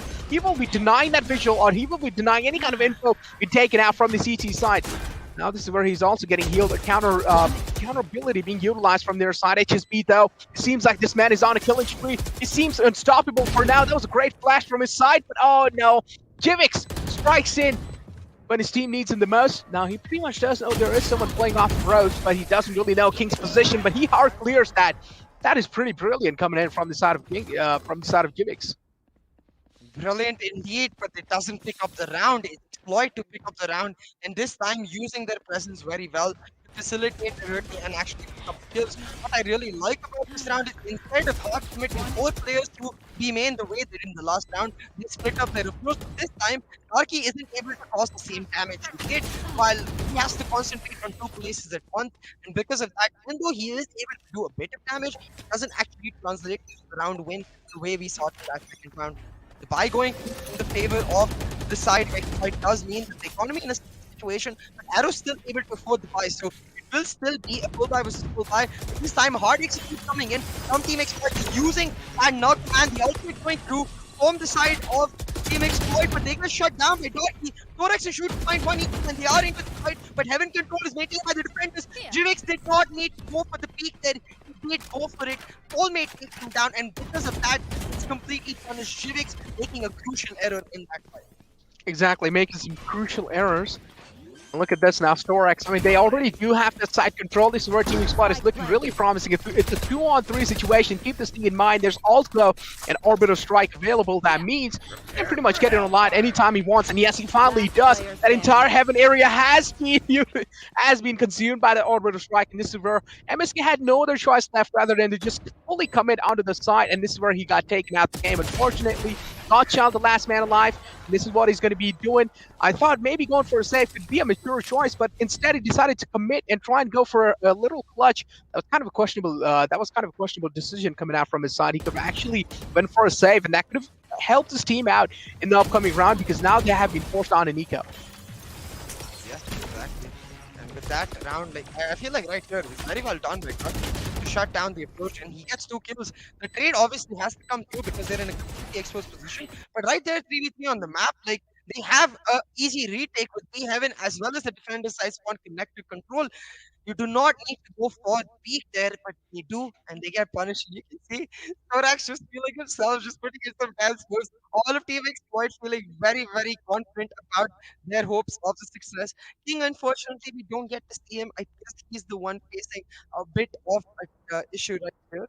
But I guess he will be back here soon because it's just a normal timeout. So, what I do want to talk about, Necro, is the fact that we already seeing a much better usage of the KO from Look Team at HSB. Exploit as compared. All of Exploit. Oh my God! All right, they're just Okay. straight up throwing out the gauntlet. You're like, I'm gonna finish you right here, right now. Exploit really feeling themselves. Oh yeah. boy. Back to the question of the conversation, which is, I feel like the KO being much better used from the side of Exploit, where Jivik is, while he's doing well, clearly 4-5-3, decent scoreline, he's using it more of a tool. I don't actually see the 0 point getting information in the early stages of the round. I haven't seen the null command being used, whereas Exploit has been able to use information. But we saw already MSK in the last map pull off those nasty one taps. He's gonna do it once again. Oh my God, that was absolutely nasty. As you did mention, it was Oh, disgusting, following it up with another one. But oh no, wasn't really able to get the third one because there were a little bit too many people right in the front lines. He couldn't really decide which target to select and which target did not. And unfortunately, he got shut down by his goal. He did quite a decent amount of damage. This work kind of puts them in a neutralization stage. And this is where they're looking quite great. I mean, it's a neutral situation going on. Both the teams are looking pretty great. But considering the fact that they were not on an eco, they were on a full buy. A lot of damage has been dealt. 2 guns have already been taken off. The lockdown has been destroyed. This is going to be the saving grace. And yes, well, another round in the hands of Team Exploit, and you cannot really afford to let a team like Team Exploit just kind of get such a massive momentum over you. Arrow, you need to make something happen. You need to strike back in this situation. MSK was the only man who tried to fight back here, but unfortunately the rest of the lads just kind of crumbled down. Look, I have to say MSK is a great player, brilliant shot in itself, but the superior brimstone player has to be Storax for me because his utility usage is just so perfect. He even knows like this tiny fact that he can use his molly to shut down that kill by lockdown. So sets up the bounce really well to deny that and then pushes in at the same time, knowing that because of that they're gonna know his position. So able to find skill and the lockdown at the same time. Now once again going for the execute. They tagged out real low because of the pain shots coming in, but they still managed to pick the kill on MSK. 5-4 on the board right now. And you can see all of Exploit. They got the side, they got the pump. Gotcha will also go back. Deny that screen control for the HSB, which means they can now go for the retake. They have the null command ready on Jivix is not exactly that, which will deny the utility usage. They need to get it going soon. Storex is already smoked down. You need to pop that null command early so you can deny Storex from being able to do that. Gotcha misses the showstopper, but the kill still comes through. 2v2 right now. Jivix gets taken down. He's still revivable, and he will say, revive me. He actually scratched that. He didn't go down. My bad. Darky actually just pushed through Apple, picked up the couple kills and picked up the round. The null command should have been earlier for Jake, but it doesn't matter, is their retake was perfectly coordinated. The pop flashes set up at the exact time they could speak. As you notice right here, the showstopper cleared the initial entrance, moving in from Heaven and staying together. Despite losing a couple of players on Heaven, the fact that they have that full control means that they can take elbow control and therefore put the pressures on the players who took down their teammates that were coming in from A Heaven. And that wraps up the round and the retake for the side of Arrow. They got it in the back, and because of that, they are able to maintain their economy. Still, hurting a little bit though, as you can see, Godchild and MSK have to play on those light kills, and it's those two players going for an aggressive push, even punishing them, is able to find one, but the fate comes through Godchild, and at the end of the day, given the fact that King is a lurker, that is a worthwhile trade if Exploit do not do anything, but Exploit will not stand. They push in on the other side of the map immediately, they find another kill in their bag, and now with Ninja lockdown popped up, they're going to go for the side execute. Jinx has to be very careful with how he plays it. Could have played B backside, instead he's just going to back up, try to use his flash drive and fragment to delay for as long as he can. Backed up by the Nanostomes, the plant is now in a very exposed position. Donkey takes out Soulmate, potentially with instant hit. B Heaven is the contestant, but it's KO for the side of Arrow who comes out on top. Yeah. Donkey moving in from defender size 1, finishes off the retake, and once again, it's the same agents. Jirix and Donkey finishing it off to pick up another round for Arrow. Exactly, another round in their hand, and just like that, I mean, hey, gotta say, Arrow finally kind of does seem like they're trying their best to kind of stop the momentum here, and they are doing it successfully up till now. Second round kind of gotten in their backpack here. That means they're trying their best. They're trying their best to kind of put a full stop on the momentum that that Team Exploit have gotten themselves on the map of Split. But hey, gotta give the props, even though it was a Team Exploit select, Arrow are doing quite great. It does seem like they have studied how Team Exploit does play here, and up till now they're doing quite a great job kind of countering them on the map of Split. Yeah, absolutely. 3-5 right now, and is definitely working for Exploit. They're trying to bounce up and go for that mid rush, but I feel like mid rush is only going to be able to work when you have that thing on the lurk coming in on the wrap to main. Without that wrap, those rounds become so difficult. This time, going to be a lot more cautious. 0 point for which he didn't reveal much information or suppress what's going down. So instead, the counter 0 point now suppresses themselves. They are trying to push in. HSP is able to deny Proto, but he still picks up a kill, and HSP now stuck. Gonna try to use the flash fight, right click to push in, but he has players on either side. Needs to back up. The Orbiter strike coming in at the same time. The resurrection. It's trades going out all the way through, but Arrow come out on top. Oh my god, that Orbiter strike completely just fried someone inside, and that's not really a thing that they wanted to see there. Team Exploit for now are looking decent, I would say, but still they don't really have any side control. That means they are still up for a lot of trouble. Look at that now. Heading towards man slowly and steadily. They still don't really know what to expect and what to not. Chivix with that great flash right in the nick of time. Unfortunately, he was expected to peek that ramp's angle. Another flash being utilized. I don't really know if using both of your flashes that early in the game is a good idea, because this is where Shooter will be striking in. He does know KO's out of flashes. That means MSK is the only man on the side, and this is where MSK has been cleaned out. That's great Boombot. That will be spotting Darky out. That means they do know Darky's kind of tripped behind that little corner. Godchild is able to take both of them down. This is absolutely a massive play coming out from his side. Godchild, again with a saving play for his team. He's stepping up huge today. Yeah, absolutely. Godchild really stepping up to the mark when his team needs him the most, because with the mirror compositions that both teams are playing, it's not like you're going to have an advantage on the attack or defensive side for either squad, but we do know that Exploit is much better on the attack. They do tend to be a little fast and loose on the defense, so if you're able to maintain a close scoreline on their attacking side, then onto the second half you can try to push through strong, and rounds like this is where it will really matter, because in that 2v1 situation with the Boombot as his buddy, truly that connection between the Rays and the Boombot are helping out Godchild, because he gets the info where both those players are, and he's able to secure the kills and the round. Dota with the wall is revealed because of the suppressed, but it's not a sober. Also, you don't actually know where he is. Dota's still holding on, but the mid push has come in. Oh my god, what? what? And now Dota finds one soulmate and kick with the instant take backs Oh. on this semi-buy. Exploit still able to push through on the side. They will be able to get the point. They will be able to get the plant in their hands now. Planted. It's a 2-on-3 situation going on. Look at the position that they've gone for themselves. Team Exploit do seem quite great up till now, at least. 4 rounds in the hands. Arrow is looking to try to tie things up. This lockdown might just play a massive role, and yes, it does. A counter lockdown being utilized, and I feel like, yep, the showstopper is going to be destroying it as well. And oh my god, that's value. That's the value for one. They got 2 values out of it. The counter lockdown, yep, the counter lockdown was pretty much destroyed, and wow, I gotta say, the showstopper was a heroic play from his side. Yeah, not only did he get the lockdown, but he got 2 kills with them as well. So, Gotcha, again, we just talked about how important he is to their success so far. Pulls out another huge round. I feel like that lockdown position, not up to line up for me from the side of Snowmate. Could have just gone for the behind pillar lockdown, which should have given him a lot more space and would have still covered the same radius that he needed to cover.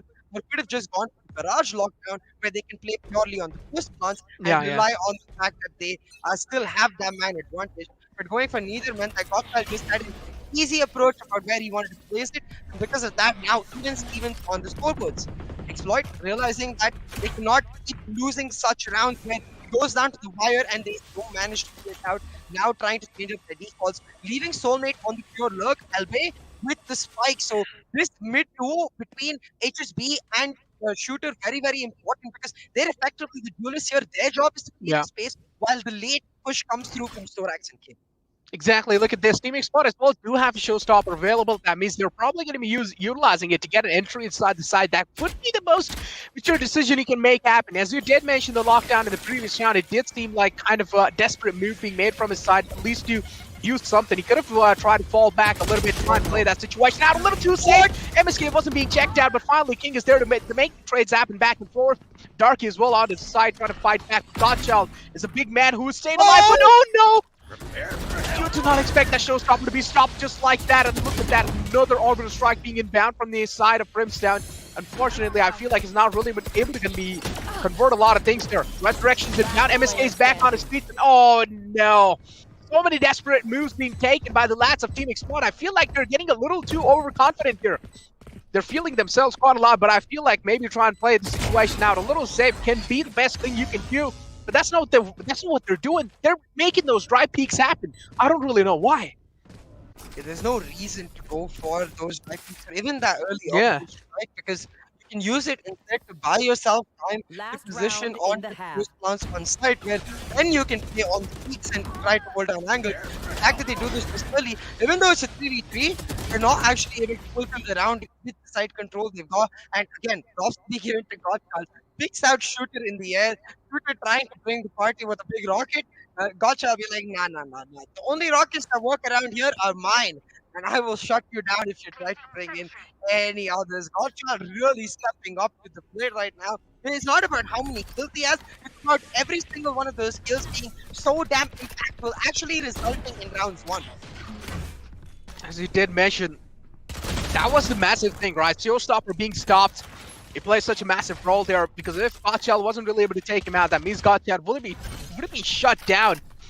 And he wasn't really able to get any value out of that showstopper as well. So it did play kind of a massive role in general. Look at that. All the lads from the attacker side, which is going to be Team Exploit, they're stacked up in the mid. It does seem like the intentions are pretty clear. They just want to rush inside, but that nade was just so damaging. Look at that.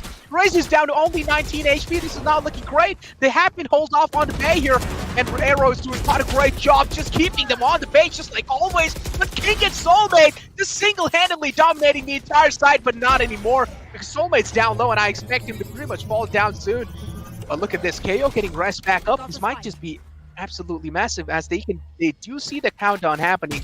KO will be back on his feet soon, and I don't really know why Soulmate again made that peak while he's onto that gun addict.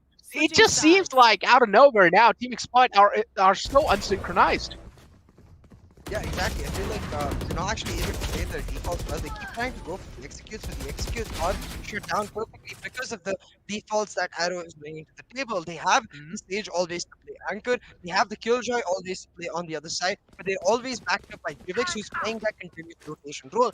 As you can even see on the scorecard, he's 11 kills, but he has 10 assists, and a lot of those assists with the fragment damage he's able to do, with the flash strike flashes he's able to set up for his team, and because of that, continuously, while while Exploit is trying to push in every step of the way they push in, they have some sort of issue because of those utilities that Arrow is using for protection. The Nano Swarm do damage, the Fragments do damage, and the 0 point is able to suppress them to deny counter utilities to come out, denying the possible trade even of those utilities. So now we'll see if Exploit is able to find the same level of strength that Arrow did in the latter aspect of the first half of their defense. Arrow, I feel like they will not want to give up their momentum whatsoever, having taken that mid control for a little bit, set up the 0 point back Storak needs to just go for the rotate, expecting them attackers to go for the rotate and not to the A side.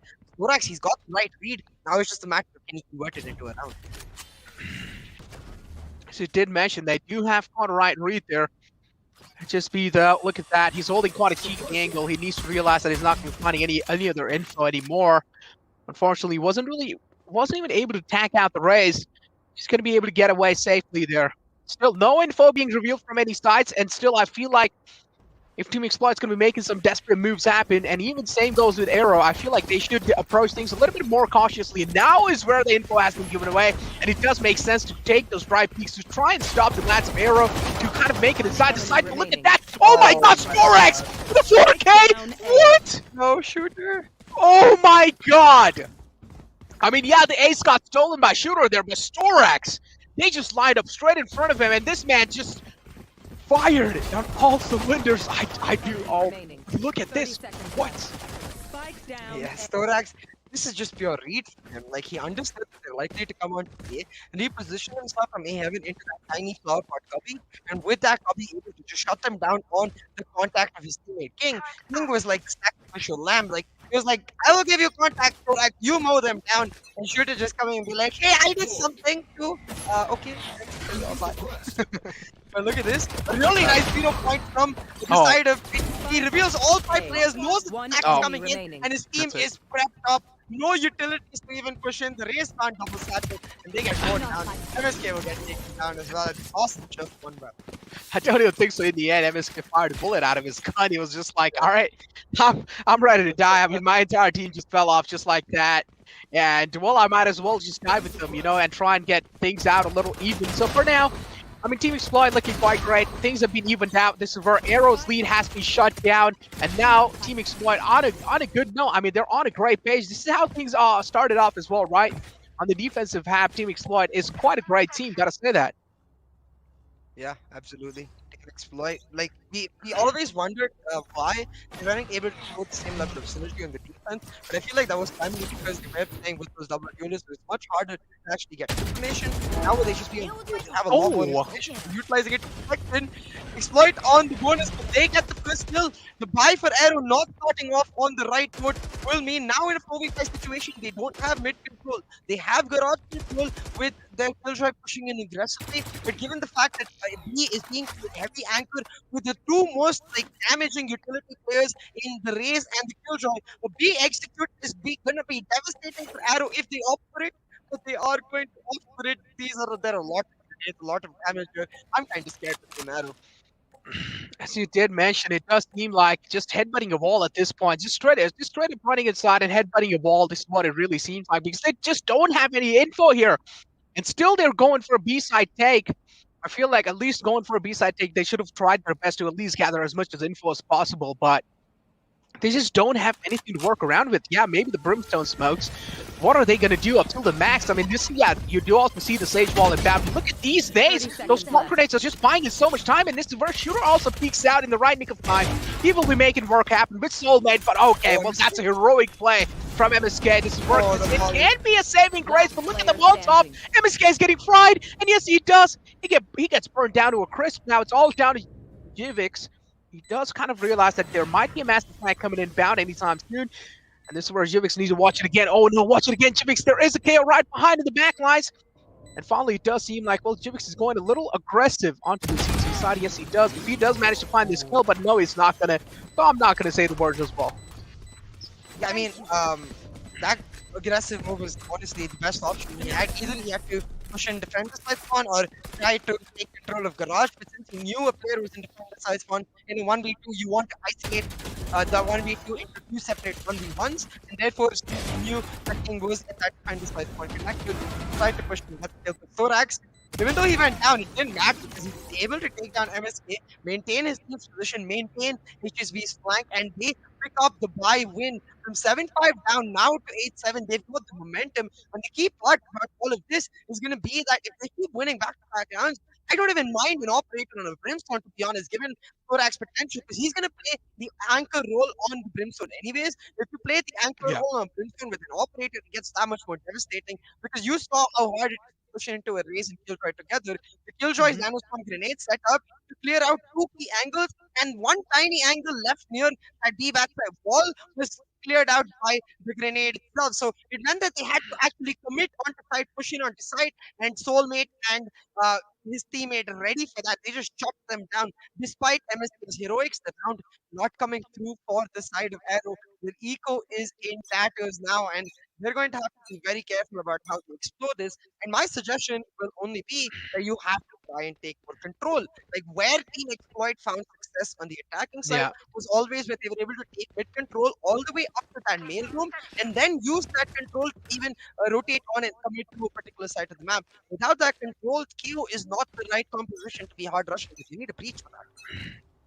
See, it did mention, I mean, you definitely need the breach, and I feel like on the map, the breach is actually pretty, it's a great lock-in without a doubt. I mean, he can definitely replace KO, but again, it also comes down to another kind of conversation lead here is that KO also does such a great job of gathering a lot of info for your team. On the other hand, Breach cannot really do that. Breach does have an amazing kit, but I mean, it can be utilized in some other ways. And I feel like Breach can definitely be one of the best second duelists out there, just like Sky. But look at this, another knife kind of being inbound. This has revealed a lot of info. Unfortunately, Divix is also taking a lot of damage. Nades being kind of there to kind of stop any kind of pushes inbound, and this is where Arrow's momentum inside the A side has been stopped. That means now they will have to find one peak, at least one peak to kind of work around it. Please do not peek into their shots. But it seems like Shooter is going to be unstoppable this time. He needs a fresh magazine. He's probably going to be doing that. That's a great need to force anyone back from their side. Well, pretty much it's going to be Team Exploit just exploiting the lads of Arrow out the game. And it seems like no matter what Arrow is trying to do in that attacking side, Team Exploit is just always able to flush them out, and no matter what kind of position they try to get. It's because Arrow is also making it so easy for Exploit. Like, they don't have to worry about potential look. They don't have to worry about actually using their utility to contest parts of the map. All Exploit have to do is be like, oh, we spot player, we throw util, we win, we take good shots, we win the game. Like that's so easy for Exploit right now. Yeah. Because they don't have to worry about different corners of the map. Arrow keeps stacking up. Again, they're gonna stack up on this A side. Like the only excuse they had in the last round was that it was an eco. So why do it again in the last round? They're just gonna try to push through. They have trying to Oh get my her God. team, but he Spike finds down two A. before he goes down. Yeah. That's his job. Very well done. Because the util from his teammate coming through the paint shell has done so much damage.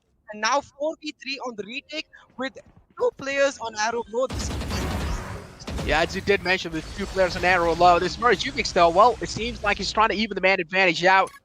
We also did see that orbital strike being inbound from the side of Team Exploit, but oh no, do you guys expect someone to be on the screen side here? HSB has already found himself an easy entrance onto the side. Yes, Killjoy did not expect it. And here we have Soulmate as well to kind of have his back there. HSB now will need to make some... Oh no, that boombot right in the face of Jivix, and at the same time, Shooters in the front lines. Oh no, that was kind of a panicky situation without a doubt. But again, gotta say, Team Exploit is just doing such a great job, no matter what it is, no matter what kind of execute Arrow is trying to bring in. Each and every single lad of Team Exploit is playing a huge role. And as you did mention, even if King went down, but the damage has already been dealt, and this is what King was meant to do, that in that kind of risky position. Even if you do go down, try and find the maximum value, and this is what King did. Yeah, absolutely. 5 rounds back to back. Now picked up for Team Exploit. We expected them to be dominant on split, but given the way Arrow started on the defensive half, there was hope for Arrow just being able to pull out an upset on split and actually win the match themselves. But with these 5 rounds gone back to back, with Arrow having lost yet another 5 round, it does look like Exploit will be able to pick up a win this way and will be able to push through for map 3, try to get 3-0 and just secure their spot in the VCC main event. 'Cause right now, you can see smiles on the faces of Team Exploit in general. They have, I feel like the mood and the vibe, of course, much better for them. But for Team Arrow, we do see a bit of gloom, a bit of disappointment, and like that's just gonna add on. They need to find a way to reset themselves and push back. They have the talent. Yeah, I mean they do have the talent. I feel like Arrow's aim, like let's be honest, I feel like Team Arrow's aim is actually really good because we've seen in the map of Breeze, right? Them pulling off some crispy shots without a doubt, even in those eco rounds. They are really good with those, hitting those sheriff headshots on the head. And until now, I feel like Arrow has to be one of the best teams out there in the Pakistan region, with one of the best players out there with great aim. On the other hand, if you talk about a little bit of more tacticality coming in, a little bit of better team synchronization, a little bit of better team coordination, that's what kind of sets away Team Exploit from the lads of Arrow, right? I mean, one side you have complete the lads of Team Arrow coming in with an incredible amount of aim, with incredible amount of kind of gunpowder coming in, but on the other hand, you have a team like Team Exploit, who likes to take things a little slow, who likes to take things a little tactically, and that's how they play their game. So always, we have known this since we were a kid. It doesn't really matter if you do have a good aim. What really matters is how much do you utilize your brain inside the game.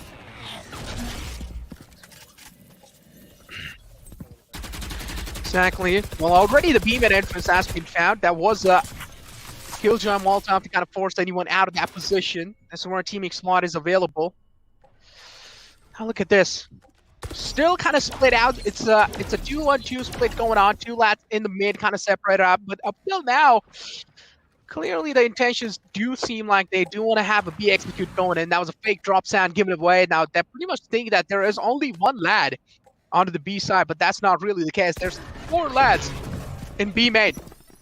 That's great ultimate coming out from KO. That means entire side, anyone who's on the side, they will have to completely rely on that aim game. That was a great spam coming in through. Jivix getting tacked up a little. He is pretty much going to be panicking out. That's a great Molotov. And look at this Storax. Even though he's taking damage, he still manages to take out Jivix. Now, Jivix is kind of... Jivix has been knocked out here, but unfortunately, the res on the Jivix wouldn't really be found. MSK was trying to kind of hit the res onto him. Look at that. KO's still alive. He's being knocked out. Shooter tried to kind of take him out of the game, but unfortunately he wasn't really able to. Now, I mean, one last man is alive. It's going to be Proto.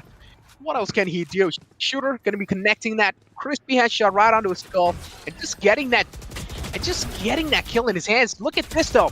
This play coming out for Storax was absolutely huge, right? No one expected Storax to peek out from that angle, even though especially they knew that, okay, there's the Molotov. There's no way there's going to be some crazy of a player who's just going to be straight up peeking outside the Molotov. And that's what he did. And that's why he was able to find one crucial kill. That was to KO. And Jivix is the man up till now who has been stepping up for his team. Godchild, on the other hand, I mean, he did have his pop-off moments in the defending side, though.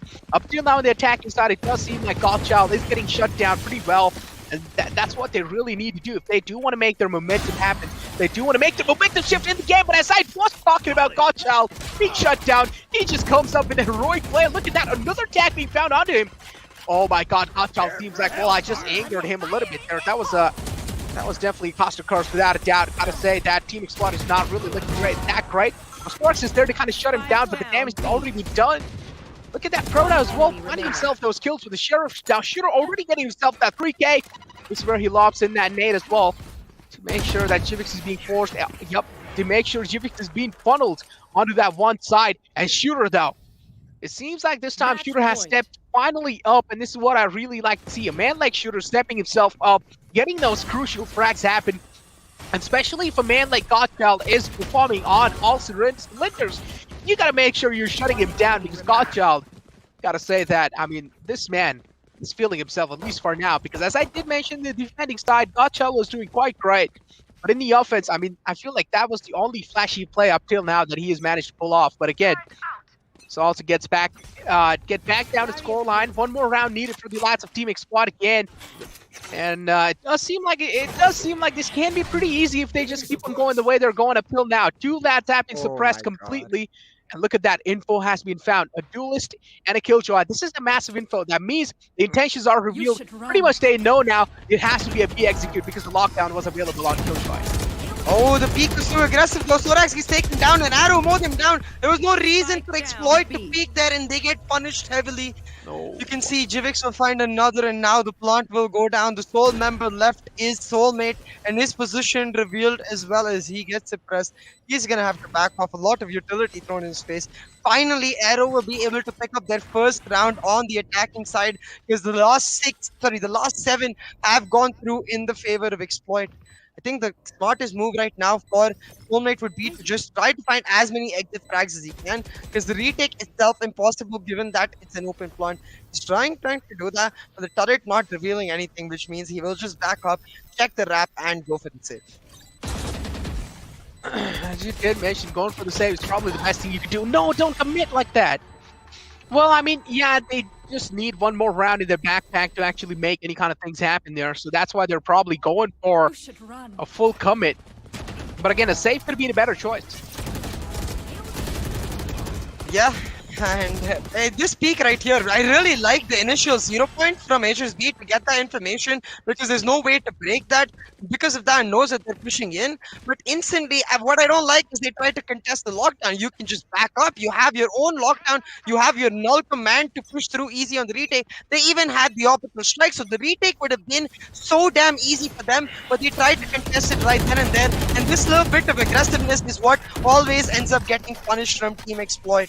We'll see if Arrow is able to build on the momentum now, because a lot of their presence has been revealed through mid, with the wall going down as well as the 0 points suppressing them. They went for the slow rotate onto this side though, so a lot of this up to Storax. He's going for the jump peaks. That jump peak didn't reveal anything. He's gonna go for one more. Gonna get tagged out, and the push gonna come in. They're trying to hunt him down, but the orbital strike is already ready. Watch out, taken down really low, but Prota finds him first. Now Shooter with another. The fragment has denied the backup, but Darky still wins that 1v1. Takes down Shooters, but now in a 4v3. It's crucial they get the side control back, but Darky will take down HSB. King holding on though for dear life. Oh. Well, hey, it seems like Arrow slowly and steadily they're able to stop the momentum that Team Exploit has built over them. But again, I mean, gotta say, Team Exploit is making some desperate moves happen. Yeah, even if you are winning the game, even if you do need that one more round in the hand, you cannot just be that careless, right? You gotta at least realize that there's a massive stake on the line. You cannot make plays like those happen. You gotta at least rely on each and every single lad, because if you can see there clearly, I feel like Team should have stayed back and maybe try and play for a resurrection play there.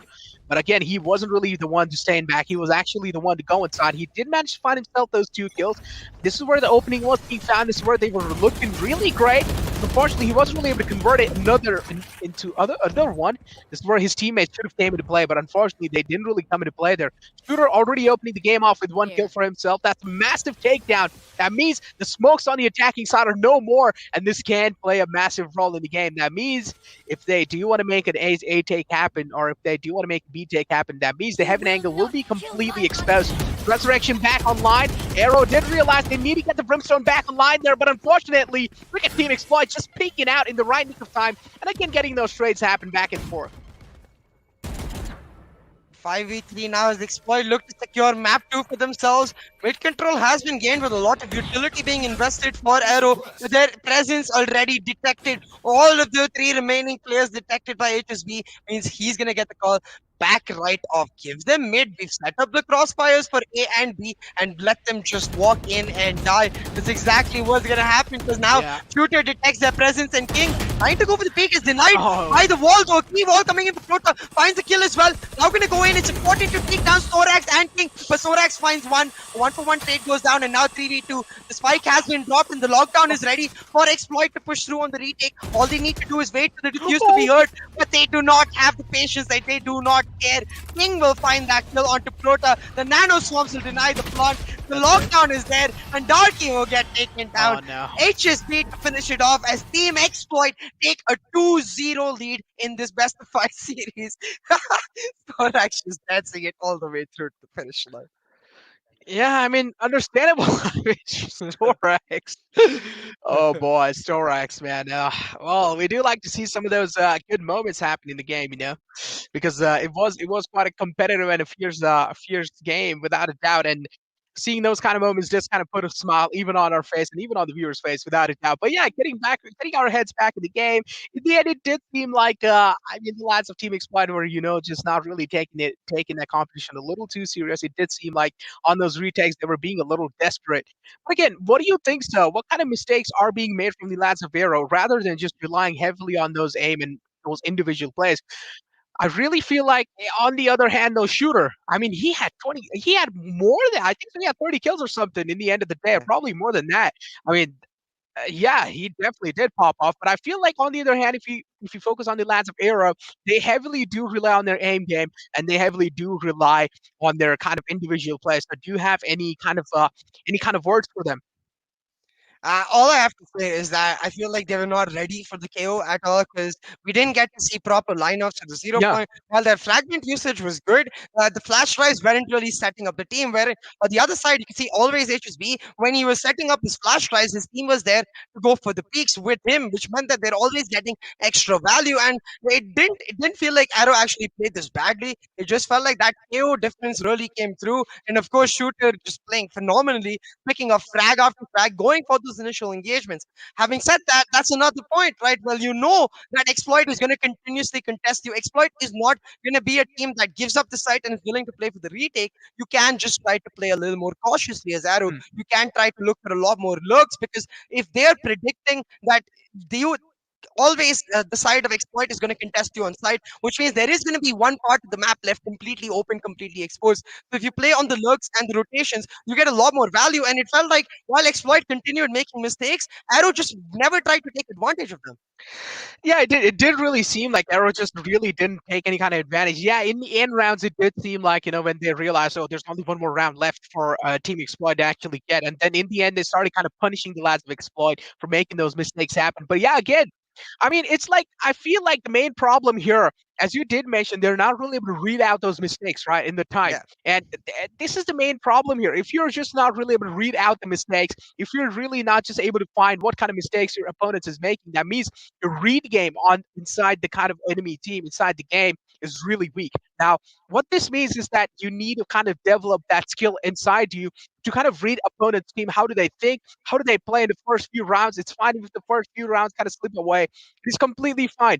But in those upcoming rounds, you got to make sure that you're reading them like a book and you're countering each and every single kind of setup they have gone for themselves. That's the thing, though, right? Like, I had the Mhm. same issue with Arrow in Map 1, where you can't really read the setups if you don't even know they exist, and they don't Yeah, use some rounds to take information on where agents are set up. And they don't, even if you don't take information as a team, what you can rely on yeah, is if you know the setups by heart, by your own setups on the other side. But Arrow don't have that. They continue on with the same setup always. So they always assume that that's what the setup they're going to carry, yeah, and they always end up gambling into the hands of Exploit, which yeah, works perfectly for Exploit because they're playing the gamble game too. They're relying heavily on their aim too, but as long as they're hitting their shots, they don't care. And they certainly are. Shooter popping off, King as well hitting some key shots. He's always that consistent player. And with HSB knowing the right lineups to use, that 0 point, I especially like that Garage lineup for the 0 point where he put it in sight itself, but got information in Garage yeah. because of the radius that 0 point occupies. All of these tiny nuances, despite Exploit making some key errors, it didn't matter because these more than made up for it. They play against their identity, they played their style. And Arrow, I feel like we're like, okay, you want to play your style? We'll try to beat you at it. That's never something you want to do against a top tier team. Yeah, as it did mention, he clearly just kind of read them like a book here. I mean, even over here, we're reading them like a book. But yeah, again, I mean, this is what Arrow really needs to do, right? I mean, even if the team Exploit is heavily relying on their aim game, what Exploit has really realized here is that they're not really seeing a tactical game being taken from the side of Arrow. So why do they need to be tactical, right? They don't need to be tactical if the opponents are not really True, being true. tactical. It just seems like Arrow over here is trying to play a normal ranked game. I feel like that is the perfect word. It can really describe how Arrow is trying to take the game here. Because even I kind of pointed this thing out, right? When they were actually trying to make a B take happen, I said they just don't really have any info. How are they gonna be rushing inside the B side, especially if you do not really have raids on your hand?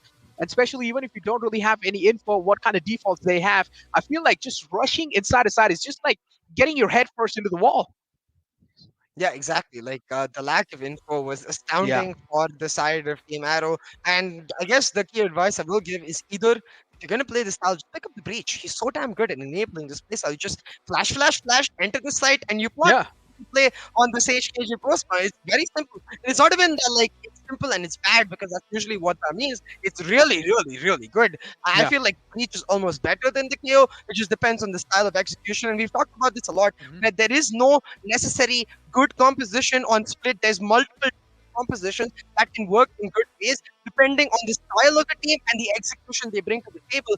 Arrow just the wrong idea with the right idea but with the wrong execution. They need to find the right execution too, because now again in their second finals in this Pakistan Afghanistan qualifier, they're down 2-0 and they don't have that breeze map, the extra advantage to pull it back. They've already lost it. So going into map 3, it's only going to get harder because Thorax is likely going to go back to that jet roll. He's going to pick up the operator again and he's going to bring back the fear of, oh no, where do we peak? Oh my God! I mean, Storax in general. I mean, you just don't really expect what this man can bring to the table, right? Out of He nowhere, makes me want to this, dance. yeah. I mean, out of nowhere, like Storax, out of nowhere, this man is just aggressive. On the other hand, he will be playing the most safest angle in the world, so you don't really know what to expect from a man like Storax. But yeah, with that being said, but I guess this is it from our for a section of the second map, right? Yeah, absolutely. This is the end of map 2. Don't you worry, it is the best of 5 series. So it's first to 3. Maybe Exploit will pick up map 3. Maybe Arrow will bounce back. Either ways, we'll get some cool dance moves. So you don't want to miss those dance moves. We'll be back in a jiffy. Don't you go anywhere.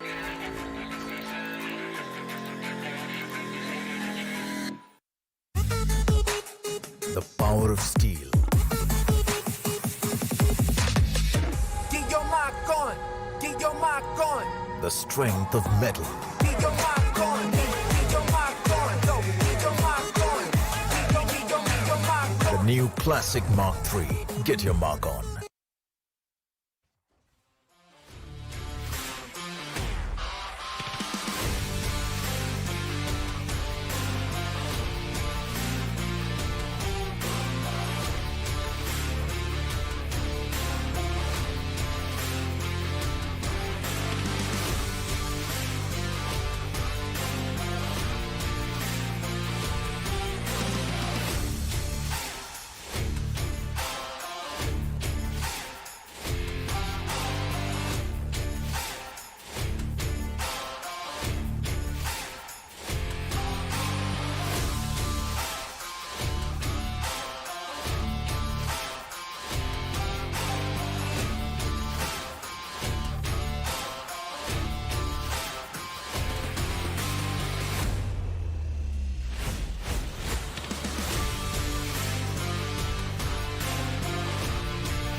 I'm getting freaky.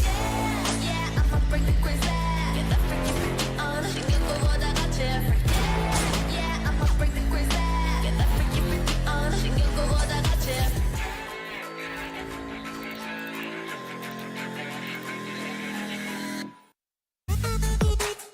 The power of steel. Get your mark on. Get your mark on. The strength of metal. Get your mark on. Get your mark on. Go. Get your mark on. Get your mark on. The new Classic Mark III. Get your mark on. Welcome back, ladies and gentlemen, to the Valorant Conquerors Championship brought to you by NODWIN Gaming with Gillette as our grooming partner and Talk Esport as our digital publication partner. My name is CA and I have here with me Necro to cast to you third map now of the grand finals of the Pakistan Afghanistan Qualifier number 2. So far, Team Exploit has been extremely dominant, winning on both map 1 Breeze and map 2 Split. And now going on to map 3 Icebox, it does look like there is an air of gloom around the players of Arrow. So let's see, maybe this will change. Yeah, maybe it'll change, but let's take a look at the class of predictions first. Let's see what Oh, people had to say here. I mean, oh, Hindi the deck, chat flipped. The audience flipped. the audience flipped. Oh yeah, they keep on changing the colors all the time, right? They're not really on the one side, but yeah, I mean, the thing here to say is that I mean the other desk there, they thought Arrow is probably going to be the one to seal the deal, which I mean again we had a rivalry going on again. It seems like this is the second time this kind of conflict has happened. And English desk again coming out on top. Hey, guess what? That's All a I dub. have to say, yeah, I did the wrong thing first. I meant to do the shaka, but all I have to say to the audience is welcome to the dark side. But hey, in general, like maybe still the Hindi test could be right. You know, there's 3 more maps left. They predicted 2 would be won by exploit and 2 have been won by exploit. So there is still a possibility that a reverse sweep happens and we end up looking like massive fools and this clip ends up becoming a meme. But I doubt that's gonna happen because Team Exploit have been so damn dominant. It's Yeah, like even in the last map, I think you mentioned this in our break as well, where it yeah. feels like they're just now chilling. They don't need to even think about the tactical aspect of the gameplay because they're just winning on gunfights. Yeah, as it did. Yeah, they just don't really need to actually take a tactical approach in the game because all they're doing is just on their raw aim, they're single-handedly winning those fights. And I feel like on defense, Team Explode is just doing such a great job denying any kind of Yeah. info that I mean the last of Arrow is trying to gather, right? I mean, they're denying each and every single thing. All the time, Arrow it seems like they're just running headfirst into the wall and nothing they just don't really have any info, but still they're trying to make those execute happen. And this is why all the time they're getting punished. Same thing happened on Breeze, and now same thing happened on the map of Split as well. And we all did know. I mean, Team Explode is really good when it comes to the map of Split. I don't really know what to expect on the upcoming map though. Yeah, going into Icebox, I, Yeah, I can say certainly that Snorax is going to be switching onto the Jet. So, yeah, okay, not certainly, as in 99.9%, just to leave a little room for myself in case Shooter decides that he's going to interlock Jet. But the idea is always that Snorax is the main operator player on the team.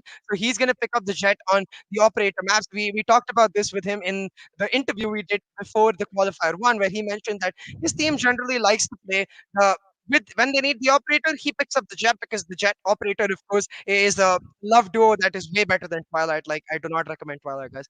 But again, so Storax and the jet will mean Soulmate is going to likely pick up the Viper, or it could mean that another player picks up the Viper because they do play the KJ as well. What I'm interested to see is if HSB continues on with the KO or picks up the Sova. Because if he picks up the Sova, then the KO is definitely not a possibility. But if another player picks up the Sova, the KO can be very good at denying the post-round meta that we regularly see on Icebox. yeah. I mean, as you did mention, look, I feel like the only reason why KO was being pulled out because they did know Soa is not really that great on the map of Split. So Hmm. this is where KO really does come into play. So it's understandable even if they do not really have a KO on their side and maybe they just have a normal Soa. I'm expecting a double duelist composition from the side of Team Exploit because, as you did mention, you have Storax coming in. You also have a man like Shooter kind of in bad. But wait, well, we didn't really see the picks from their side. Oh no, I wanted to see what was going on there. Okay, I guess Oh, production wants to build up the suspense. Fair enough. I oh feel no. you. We'll find out real soon. But given what we did see, it is going to be that Sage KJ Viper composition for the side of Arrow, Mhm. and likely the same thing. Storax has picked up the Jet, so I expect it will be Soulmate picking up the Viper and then Shooter picking up the KJ to wrap it up. And in general, I really like that pick, especially because given the way Yampy from Europe has set the precedent that the Killjoy doesn't need to be a defensive Killjoy. It can even be an operator Killjoy. It can be an aggressive Killjoy. You can play contact swing with your turret. You can do all sorts of things, which means that a duelist like Shooter can explore the wealth of options he has available to himself Yeah. and try to use those options to create the same impact he did on Split. Yeah, as you did mention, I mean, turret can also be utilized as so offensively, right? You can use that turret as a distraction and peek out at the same time with the turret. That's going to be pretty much that one kill in front of you. And then again, I mean, it just really depends if there's another guy there to trade things out or not. But I feel like, yeah, Killjoy in general can be a really good aspect to at least find, at least to find those even trades or even Steven trades there, or at least to make a flank happen. On the other hand, you do also have a Cypher in the game. We do know Cypher has to be one of the best agents, more than kind of the anchor down, but anchor down aside, but also at the same time, he has to be one of the best to also lurk around, because you do have the camera going in and out of his side all the time. That means your eyes are on his side, but at the same time, you're the man who's lurking around all over the place. Yeah, absolutely. It is, I think, the mirror composition from both of the teams. So it's going to be very interesting to watch once again, because we saw this on Split, which team has the better understanding of how their composition works, because the advantage was towards the side of Team Exploit with those mirror compositions. They had a better understanding of how the KO functioned, not just in the map, but more importantly in their composition. And they were able to use that to continuously be a step ahead of Team Arrow. What I do like is that you can still see MSK and Darky have got the smiles on their faces. Like I feel like the mood in Arrow still not completely gloomy. But look at this. I just noticed MSK has a neck pillow for his house. I guess MSK is my sort of player. Like, he doesn't stand back, sit back and play. He's more of a lean forward, bet face into the screen and play. And that's where the neck pillow makes a big difference, I guess. Might have to try the one out, but I think we are ready. And I've just received note that the reason we didn't get full fix was because the lobby was bugged, I guess. So the lobby was restarted, and now we're gonna get all the picks. It's gonna be King picking up that kill try, Soulmate picking up that Viper, which means Shooter will actually not be playing the Killjoy. He'll be playing the role of Battle Sage, which is mimicked on the other side. Godchild, the normal other duelist for the team, picking up that Battle Sage role, while MSK, the general controller, plays that Viper and Jivix on to his favorite. So what I find really interesting here is that once again, mirror compositions, which Jet will actually be able to come out on top, and which Jet will be able to show her prowess with the operator. Because while Jivik performed remarkably in the semi-finals, with the operator, we haven't seen that level of performance yet from him in this particular finals matchup. So it's going to be very interesting, and I think in general, it's going to show us the mentality ability for the side of Tomorrow, wherein do they have the ability to just reset, or are they just going to go down the way they went to Salt? Because that's got to be so disappointing when you make one finals, lose to a team, make another finals, lose to another team, and you're forced to go on to the wild card itself, where it will play into your mind. We had two opportunities to make it into the playoffs, not risk it in the wild card, and that might just end up hurting their morale all the way through. But looking at the pistol buyers, you see Soulmate Shooter picking up light shields themselves, which signals that they likely do not. They either do not have walls, or they do not. Sorry, Shooter either does not have walls, or he does not have orbs. Likely is going to mean that he doesn't have orbs. Yeah, you can see he's already set up the wall in kitchen. It's going to be Exploit on the defense, and Arrow on the attack, and already an aggressive push down in for Storax and HSB. They found first blood and taken out Darky on Arrow, which means no Killjoy left on the lurk. Arrow have to commit onto this B side now, but you can see already Exploit have got the info. They just backed up playing defensive positions to deny the block. Yeah, the Viper's wall inbound as well on the side of Arrow. Now, they will need to make something happen. Just that Viper wall isn't really going to be enough to hold the lads of Team Exploit on the bay there. Yep, that's... oh no, that snake fight's inbound. That means the plant isn't really going to be happening instantly as well. And look at that, a little edge that Shooter has found himself over the wall of their opponent. Now this might just play a massive role here. That's a great recon from his side, and look at that. Shooter peeks out in the right time. He denies that spike plan again. And Shooter playing a massive role inside this entire game. That Battle Sage is coming in play. He's still down to 34 HP. That means he can heal himself back up because he does have a heal. And look at that HSB. A lot of footsteps were given away by Shooter, but HSB from the backlines peeks back in again and gets him that trade. Wow, gotta say, Shooter, he had a massive brain play there. Yeah, absolutely. He's already picked up 3K for himself. Javik answering back through, but at that point the damage was done and the round picked up. It didn't look like we were going to get the replay, but scratch that. Instead, he just gets to go into the next round directly. Shooter with 3K has got command for himself, and I was talking about this in the Asian pick. I love the fact that Shooter is on the stage because we get to see the battle stage online, and already the Vandal in round 2. That's exactly what we wanted to see, the battle stage, putting everything on point. Exactly, Battle Sage just putting everything on the line. Whoa, okay, well, King, well, he just got slapped out the game there. Jivix with a skull-cracking shot right in. I mean, starting the day off on a good note, even though they are on a complete eco here. Jivix is the only man who kind of forced it in there. Now the kill has already been taken out. That means her abilities are not going to be useful anymore in the game. That should give Arrow a free entrance inside the side. One thing I don't really understand is why are they being so late in making that execute happen? As soon as they got the first kill, they could have just straight up rushed inside, and that could have given them so much edge over them. Waiting this situation out, I feel like this is just going to be giving the lads of Team Exploit to reset and also get back in the game real quick, because I feel like, yep, again, I feel like this is a massive mistake being committed from their side, and they should have pushed in as soon as they got their first kind of thread in there. Again, now A-side tank is happening. We already do see a heavy presence on the defending side onto the A side. And yes, this is what you expect. The entire rotation has been made from the side of Team Exploit, and you do expect now the defense to be actually pretty great. Even on this side of B, they've tried to kind of hold off and maybe try to play it a little bit of mind games with the lads of Team Exploit, but this is where they actually played themselves. But look at that! A 3K from the side of Jimix, but he does seem quite great there. Look at Soulmate from the back lines, getting real up close and personal, and Jimix will be denied. That was a great fake dash as well. Yeah, exactly, because it took all the attention on Sporex and Jivix went to the peak there. Soulmate just be like, Lou there comes in from the back, takes him up, but still Jivix doing brilliantly to find 3 kills on the small sniper. I can only wonder what level of performance he's going to be able to show when he gets his hands on an operator. For now though, with those 3 kills, it will mean that a bonus is denied from Team Exploit. So now on the buy for Team Arrow, they've got the weapon advantage, but Storax, he's got the operator online.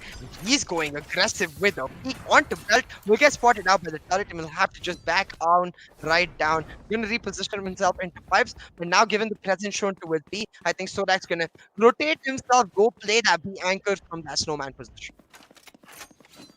Exactly. When the Blaze Storm's active from the side of Arrow, I feel like really utilizing it at this point isn't really going to be the best choice he can make. Storax on an operator, we do know how detrimental he can be in certain situations. You don't really want to challenge a man like Storax. An open fight, and yes, Godchild does it. Oh no, Godchild, you got to calm down with that. A little bit of overconfidence you've got stepped in for yourself. That dry peak being taken, that means now the Sage is out the game. That means going on the B side is going to be one of the most toughest tasks, because you don't really have a wall to deny any kind of info, to deny any kind of bullets onto the plant there.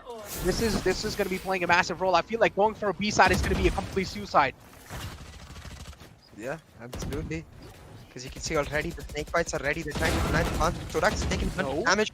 The Jivix is going to be able to land her the headshot perfectly, and Storax is down. Now another snake bite has come through, and the plant is continuously being denied. The recon bolt is on point, and you can see Shooter having recovered. The operator trying to do his best. King will find 1 kill, and Shooter still holding on to this yellow angle with the operator. Darky does finally manage to take him out, but still the time is running out. They got to go for the plant, but Soulmate is ready to deny it. It's all about first plant denial for the side of Exploit Storm, and it's working out perfectly. Jivix once again trying to save himself and go for the plant, and with the thinnest of margins, he will be able to get the plant through. But still, on the post plants, it's all up to Darky, and he makes it work, playing through that walls angle with perfection. Shuts down, removes all the pressure from Jivix, and secures the buy round in the back for Team Arrow. But again, I mean, even if they do get that round in their hand, it's just because of that single individual play coming out from the side of Darky. If he didn't really step up, I feel like that could have been it. I mean, again, this is what we have came down to a conclusion that Arrow is heavily relying on those individual plays, which is not really good. Each and every single player in the team needs to step themselves up. The kill needs to be equally distributed. It shouldn't really just be like, oh, because the one man just popped off inside of one round, they are going to be getting that round. No, that thing should not really be happening. Each and every single player should be equally contributing inside the game, and this is not really happening with the lads of Arrow. On the other hand, Team Exploit are pretty much, as I did mention in the past as well, the team synchronization does seem on point, but this also means winning that previous round forced the lads of Team Exploit on the eco. Team Exploit actually going for the force. You can see here, Soulmate able to find that first blood, and now Arrow stuck trying to commit onto this A site with King playing heavy anchor here with the help of HSB. It's going to be a very hard task to actually take this A side. So they're instead going to rely on the positioning of their Sova, who's slowly but surely trying to take control back onto the B long side. But with the Viper them on Soulmate actually playing anchor there, he has a Vandal to his name. So if they don't commit properly, again, it'll come down to those individual plays, because as those snake bites will be ready to be able to continue deny those shots going down, try and take that timer down. Decom being set up, the commit is on inside for Team Arrow. You should So you run. did mention the commit is on point. 30 Glad some seconds Team left. Arrow there. Look at that now. Storax already moving inside the side slowly and steadily. Team Exploit. I mean, it's a 4-on-5 situation going on here. Aldrone out to kind of scout the area out as well. Aldrone's going to be out there, but I feel like this round pretty much does seem like the lads of Arrow might just be able to take it. Shooter does have a gun in his hands. Bladestorm's out as well. This was a little light force, like a light by being taken from their side. But look at that, Proda! Oh no! He's making some big plays happen. And look at HSB, as you did mention SSB as well. He's also in the back lines, but unfortunately whips out his bow in the wrong time, and he will be punished by Darky. Yep. 2-2 now on the scoreboard. The force buy will mean that the semi buy will mean that they now again have to go for that mixed buy where they have a couple of light shields. It's actually only soulmate. So I guess he planned his economy well to be able to still score device. So well done in that regard. But the round was going huge from a 5v4 situation. Once again, Darky coming up huge because of that 4 that he got earlier, had the lockdown ready very, very early before HSB has a chance to pull up his Hunter's Fury. He's able to put down the lockdown and get the snipe for themselves. Now, even though it's 4v5, once you got B side, if you're able to maintain yellow control, playing on that first point is so damn easy and it's so difficult to retake. Look at this now, Arrow. Oh, Good push in here. Rothschild finds one, 2-2 with the trade, but Darky instantly making a count. Darky really stepping up when his team needs him the most. exactly. He's stepping up. He's definitely stepping up there. But look at that. Trades are happening back and forth. That means the man advantage now has been equalized. None of the teams have any kind of man advantage here. Oh no. They don't really have any advantage. But for now, I mean, because of that spike, Arrow definitely does have a little edge over the lads of Team Exploit, because now they do have a lot of pressure onto their backs. This is where the turret's out from the side of Kings. I feel like one guy should stick complete defuse, and the other lad should kind of try and peek out with him. This is what I'm expecting to do. If King is on that aggressive pace there, that's a great recon. Maybe it will reveal a lot of things. Unfortunately, it really doesn't. I don't really like that play being made from the side of Darky. He jumps out, and of course the inaccuracy will be hitting him. And oh, now here comes the another play coming out. The Hunter's Fury, look at that. Oh, he's just gonna be sticking it. He's gonna be sticking it, but I feel like he just doesn't have enough time. And King just gives up. Yep, he just gives up. King just gives up. They had a 2 versus 1 area. All they knew that this Nova had Hunter's Fury. All they needed to do was push in and deny that B-long position for the Hunter's Fury. Because if they'd forced him to go all the way back to garage, it would have meant that the half defuse had already gone down before he was able to channel the first shot of the Hunter's Fury, and would have meant that Shorak would have been able to just stick the rest of the defuse, or King would have been able to stick the rest of the defuse because he had a full health bar. Instead, both of them stand around the spike playing I don't know what. Well, an easy Hunter's Fury comes through for Prota. That was a round thrown away by Team Exploit because the retake was so good, but the post-plant, the diffuse decision making was so damn poor. Will now mean that they're now forced onto an eco, and these back-to-back buy rounds loss will mean that actually Thorax doesn't get his operator online as much as he wants to. You saw how instrumental he was with the operator on Breeze. You can see the lack of that presence here on Icebox. As you did mention, clearly we do see that lack of presence on the map of Icebox. Storex up till now haven't really been able to make any flashy plays happen for himself. Godchild out in the mid, kind of filling up that lurker role for themselves. And look at this Arrow, Darky now finally stepping up. It seems like the lads of Arrow slowly and steadily they are stepping up here.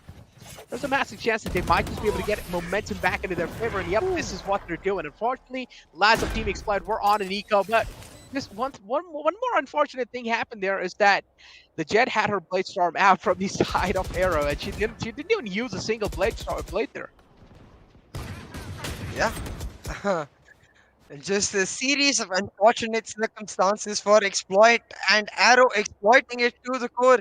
Now with heavy momentum on their side, they are able to secure a 2-round lead, but Storax has got that operator back, so this round is crucial. If Arrow actually win this round, it will mean that not only do they have the momentum, but they can keep pushing on that eco disadvantage. Because an operator investment means you have to keep recircling back. But look at this, a Viper Spit invested with the Killjoy on that site as well. They're heavily relying on that Jet to play anchor on B, but HSB, he's like, I don't care. I'm gonna hold down mid strong, found back-to-back headshots and secured an easy double kill. Ready for this kitchen push from MSK2. HSB now starting to pop off. HSB definitely starting to pop off. This is where his pop-up moments are coming in through. Oh! Fix some peak and a perfect aim as well. And this is what you like to see from a man like HSB, and the up soulmate as well, following it up with those cracks. He does manage to find Darky, but I do really like this Viper Pit being inbound from the side of Soul. This is absolutely great. I mean, take a look at how much control he has at the same time. He's denying any kind of entrance being made on the side as well. Soa, though, that's kind of a desperation recon dart out from his side. Now, all his main priority is going to be that to try and out-survive anything that comes in front of him, to try and face any kind of difficulties that he needs to. And that's a great shot from Shooter. And yes, that's going to be another flawless round from the side of Team Exploit. And just like that, in the buy round, Team Exploit, it seems like, well, they're easily able to stop the momentum from the lads of Aero. And somewhere down line, again, I mean, we're just not really seeing Aero being tactical. Look at the finesse with HSB picks up those 2 kills though. His position revealed by the recon bolt as well. Just able to jiggle up and down on that boiler, pick up headshot after headshot to just make the lives of his teammates so much more simpler. Soulmate holding on, he picks up 1 as well, and with that, the round win going through to Team Exploit. And ain't no better way of making your economy strong than getting a flawless Exploit. Now looking real damn good. The momentum stopped. Now with this round, they can pull it back in their favor, and we'll see if that happens. Now, Aero, you can see they've slowed the pace down. They understand that with Sorax on the operator and with the way HSB is landing shots, they don't want to be giving those 3 try peaks. Instead, waiting for Exploit to make the first move, hoping that they will make that first move and end up making a mistake that they can exploit, but exploit themselves instead, just holding on. And we'll see if with this round, Aero actually do play that cautious role, or if it does end up being Exploit using that momentum to continuously push forward. Because my mind again goes back to Breeze Necro. Once Thorax got going on the operator, Yeah. it just felt like he was an unstoppable mountain. Yeah, as you did mention, once he started just going absolutely popping off, feeling himself, it did seem like cracking through him is going to be one of the most toughest things to do. And this is what, I mean, Storex up till now have been proving for himself. Another technical timeout being inbound, it seems like someone is definitely having some serious issues going on inside. And it seems like Godchild is going to be the one this time because we don't really see his webcam feed coming in. And same thing goes with Darky, huh? But yeah, this also buys a little bit more time for the lads of Team Exploit and for the lads of Aero to kind of reset their mindset. Aero, they have a lot of pressure on their backs, and this is the second qualifier. That means this is the only chance they're going to be getting to at least get inside the playoffs, and then they can hope for the best in the wild card. But I mean, again, this also brings us down to the convo that even if you are heavily relying on the wild card, I feel like there are pretty wild teams in the wild card. So I mean, relying heavily on the wild card to kind of make the decision that you're actually qualifying for the playoffs or not, I feel like that has to be one of the most toughest kind of things out there. Because in wild card, I feel like all the teams are in there. They're pretty much stacked, and they have to be one of the best teams out there because they have made it up to finals. Yeah, exactly. In general, Aero face teams of equal caliber. All of these teams who finish second or outward, depending on how the certain qualifiers went, are able to get into the wild card. So it's going to be just as hard. So Aero have to try and make their mark right now. They had 2 opportunities to do that. They failed in Q1. They cannot afford to fail in Q2 because it's not like they actually get something out of being in the finals in Q2. Now they'll just take their wild card spots from Q1, and what that will mean is that because of that, like Aero to me, if for them, it will feel like this entire tournament just gone to waste. Like this entire qualifier too just gone to waste, especially if they end up losing in the wild card. Because against all odds, it's only one team that takes a spot from wild card. It's not like top 2, top 3, something like that. And it will mean again, Arrow have to make it to finals and win a final. So the odds are stacked against them, no doubt. But these players have the potential, they have the caliber. Let's just see if they have the internet or slash power right now, because there is a bit of a technical issue. Technical timeout being inbound from their side. Well, again, I mean, the MSK as well does seem kind of lost there. Finally, we do see Darky back, so maybe we will be getting inside the game anytime soon. But again, I mean, only if we could actually take a look at the scorecard, right? We could tell who is like really having some issues here and who's really not. Because Shooter, look at that man. Shooter's having a great smile on the face because he does know he's having a hell of a day here, and he's not missing any kind of shots without a doubt. So the same thing goes with Storax as well. You can clearly see Team Exploit is completely burden free here. On the other hand, you do see the game faces on the side of Arrow. This clearly represents us that they are in a massive amount of trouble. They are in a massive amount of kind of pressure here. And how are they going to be releasing the pressure? CA, do you have any tips for that? I mean, for them, it has to be to just try and stabilize this attacking side and go for hard executes again. Like onto the B side, if you're able to just use the Killjoy turret initially to find the peak, leave the Sage on a slow lurk, take B long control, and then call back the Sage and shuffle through that lurk. But the Killjoy is then walking your back, and the Sage is coming through to set up the plant with her wall. Like you need to try and make those segmented hits happen because they don't have a flash, so they need that Killjoy turret in the opening segment make sure Storax doesn't get the right peak on them. And then using that Killjoy turret, once they've got that on control, once they've got their Jet and Jivix in that vertical position, then they can send Killjoy back to their turret, pull it back, set it for the post plant, set it for the flank marker, and call the Sage through so she can set up the wall for your plant itself. This sort of segmented hit is a way to not only stabilize your economy but put back the fear into your opponent. Where when you're setting up that B wall, you are likely going to go for that B execute. If they don't want to do that, the same can be done on the A side, but then they'll have to check the wall, and that will give information to exploit that A. A wall is coming down, which means that it's very likely in it. Yeah, I mean, it just really comes down to that one little kind of a hint that where things are actually happening here, and a team like Exploit can actually work around it, right? We have seen in the past. I mean, Team Exploit is just easily predicting what kind of Arrow is trying to make, or what Arrow is trying to bring on board, especially if they're on the defense. They're easily able to kind of get themselves on the board there.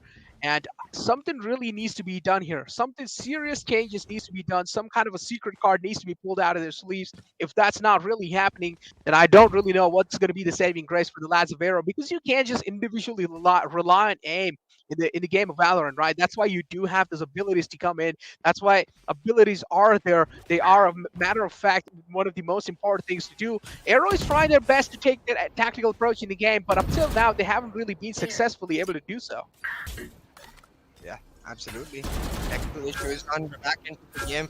And you can see, this is what I want.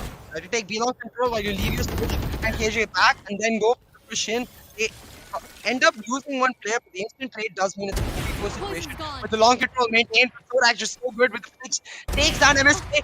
Going for a recontested to him is Crota. His Thorax will punish it.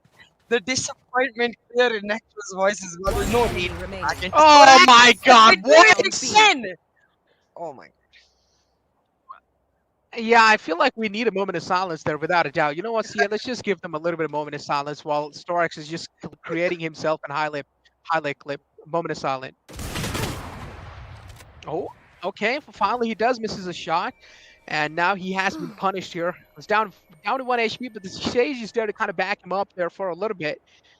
Again, Storax back on the angle that he was looking for, and Darky is the only man alive.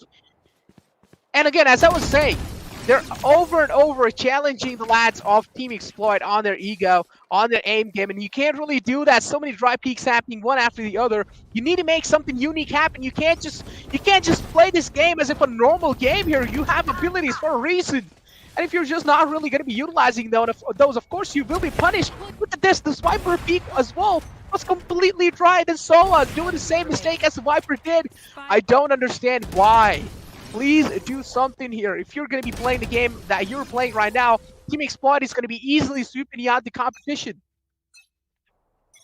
Man, Storax has started to get going on the operator. This time going for the mid peak, but instead it's just a hard execute from Arrow onto this B side. Soulmate realizes he's gonna back himself up. Only has one snake bite. I wonder why. He invested that first snake bite on D-Line. My bad. So only has one snake bite to deny the plant, but has got his big boy operator player in Storax coming through. Holds on to the peak despite his position being revealed. Finds that kill, and then that's why that Jet and operator is that perfect love duo. Finds the dash to get himself out, and the Viper split is being set up by Arrow. But given the fact the Hunter's Fury is ready from Exploit, it's going to be a very hard task to actually get a plant out. This is just so kind of confusing, man. Like, they're just taking those raw peaks over and over again. Arrow again peeking out that operator raw. And yep, the res is pretty much gonna be happening there without a doubt. And look at this. So many raw peaks happening. Please do something. Use your abilities. That's why you have to. I mean, I do sound a little annoyed here because I just don't really understand. They are committing for those peaks over and over again, completely raw. They're not really utilizing a single piece of utilities there. If they did, if they kind of baited out the operator with that scour drone, I felt like that could have been way much more better approach than just peeking it out one after the other. Look at this. What was this? I don't understand. I mean, I think a lot to do with the fact that Soulmate able to pick up the initiative, but as you said, there's no reason to play on those raw peaks. Yeah. Once you've got the Viper's Pit down, your job is to plant and run, play yellow and long for the post plants because you still have your Viper alive, you still have your KHB alive, and those nanostorms and snake bites are more than enough to close out the round, but they don't. Instead, they give the peaks to aim exploit, and exploit are like, okay, thank you very much. We'll take those and we'll take the round as well. Now, Jivik's trying to go for that vertical push once again. He is denied by the snake bite, took a little bit of damage, but not enough. The Soulmate has to back right up. Still able to pick up the first kill. The 1-way is covered from Soulmate, and the cross map Hunter's Fury from HSB. He truly is the hunter. He'll pick up one, shooter with another, closing it off. Exploiter on a roll, and they refuse to be stopped. Yeah, they pretty much do refuse to be stopped. I don't really know what to say at this point because over and over again they're committing the same mistakes, hitting the B side even though they're getting shut down. And the main problem here is that they're not really splitting out in mid as well. At least trying to find some picks in mid that can put a little bit of equal pressure on the lads of Team Exploit. Maybe they will have to watch their backs as well. For now, all they need to do is just look straight up in the line. This is where the lads of Aero are slowly and steadily funneling inside the side as well. And none of the efforts are being shown from both the sides there. I mean, Team Exploit, they don't really need to do anything as long as they're getting those free routes. But on the other hand, Aero is just not really willing to give any efforts. Look at this once again. The Viper's Pit set up on the A, anchor down the side, Stova to back her up in case she gets pushed out by her drone. Korak's playing great anchor, he's already found first blood. And this time, it's not the Viper anchor on B. What I really like is the fact that they're using these nanostorms on B, which means that they can deny the plant and have the Viper's Pit come through on the other side of the map. Now with the alarm board setup as well, Sorak's gonna go for the peak, spots out MSK, not able to track in time to get the kill, but it does not matter. Because on the other side of the map, HSB is able to take down Darky in that belt position, and with that, this Viper's Pit is the only option that Arrow have, but it's like walking into poison, walking into their death. So you did mention, it's straight up like walking into their death, it's death invitation off that Viper's Pit. Look at Soa, I'm pretty sure no one's going to be expecting Soa to hold that close angle, and yes, Jimmy did not. Straight up walked inside again, a little bit of dry approach in the game there. No effort being shown again. I feel like they could have utilized the Sage's low arms without a doubt, and then maybe try and turn things around here. But finally, I mean, MSK making some solo plays happening. He's the only hope that they have to kind of save the day for them. But HSB again denying him as well. Now in the end, I feel like a lot of mistakes were being committed there. I feel like they could have utilized a what's it called, a slow arm from that Sage to kind of get themselves a side control in the end there. But unfortunately, they really didn't. And the kind of massive factor is that they also did have a Soa on the line. Yeah, exactly. The round picked up for the side of Team Exploit. Once again, 7-4 lead. And I have to point out, like, again, this team, I feel like they're way better on the attack than they are on the defense. They are the aggressive team. They like when they are proactive. And if they are able to take a 4-round lead into the attack, all right, just I get it. You're ripped. All right, showing off his biceps. All right, I see he goes to the gym quite a bit, and is also keeping himself hydrated, which is very, very important. But again, back to the point. As you can see, the players themselves are quite aggressive. It's just showing, but that translates into their gameplay as well. Because on the attack, they are a devastating force, and if they're actually able to take such a big lead into the attack, it leaves so little room for Jivix to actually try and pull out the operator, which is so key on Icebox. So you did mention it kind of leaves just a little room for them. But look at this, the scoreline is already 7-4.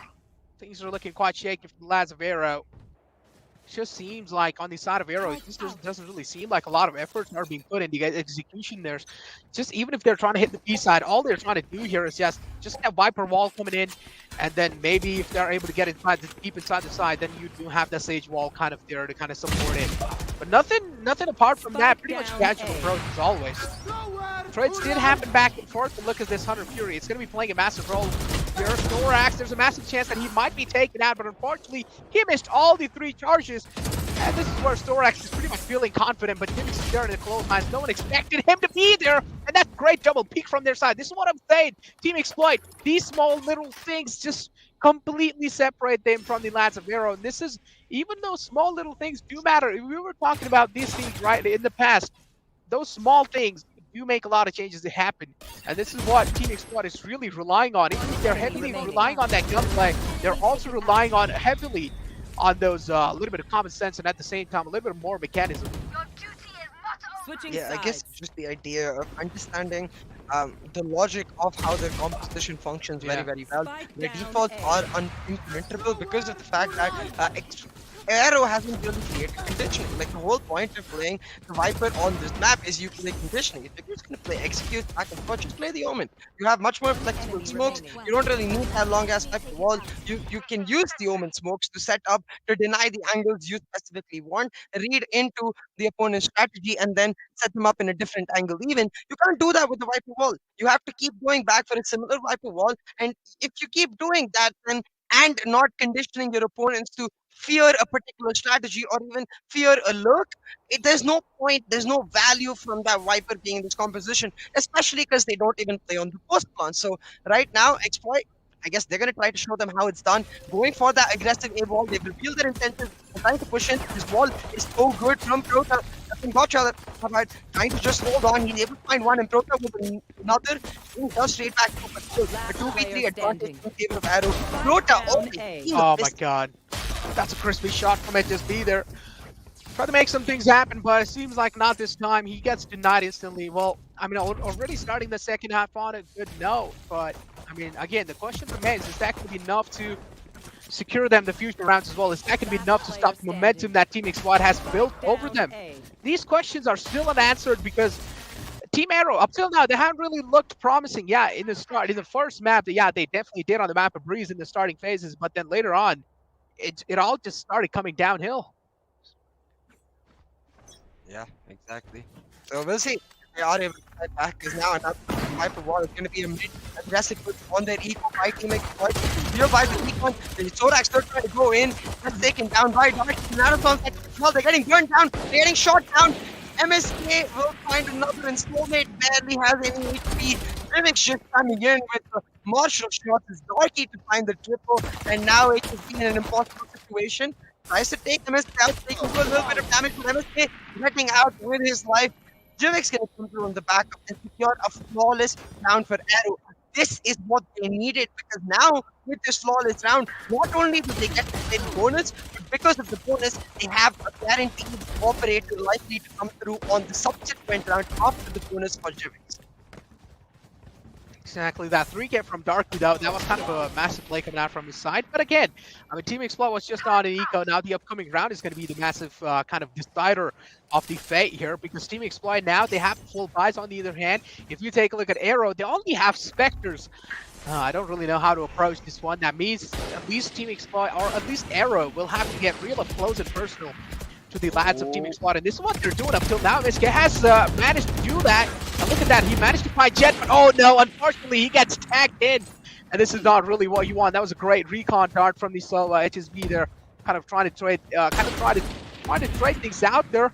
Well, look at that, Jivix's position has been compromised, but that's a great shot from him, and that shot pretty much just spared Jivix's life as well, and now he does have a sheriff in the hands. But oh my god, Arrow, finally, they do see so much in sync in the defending side. Now, finally, it seems like we are seeing some promising plays happen. Yeah, it's just a nutty shot by Jivix.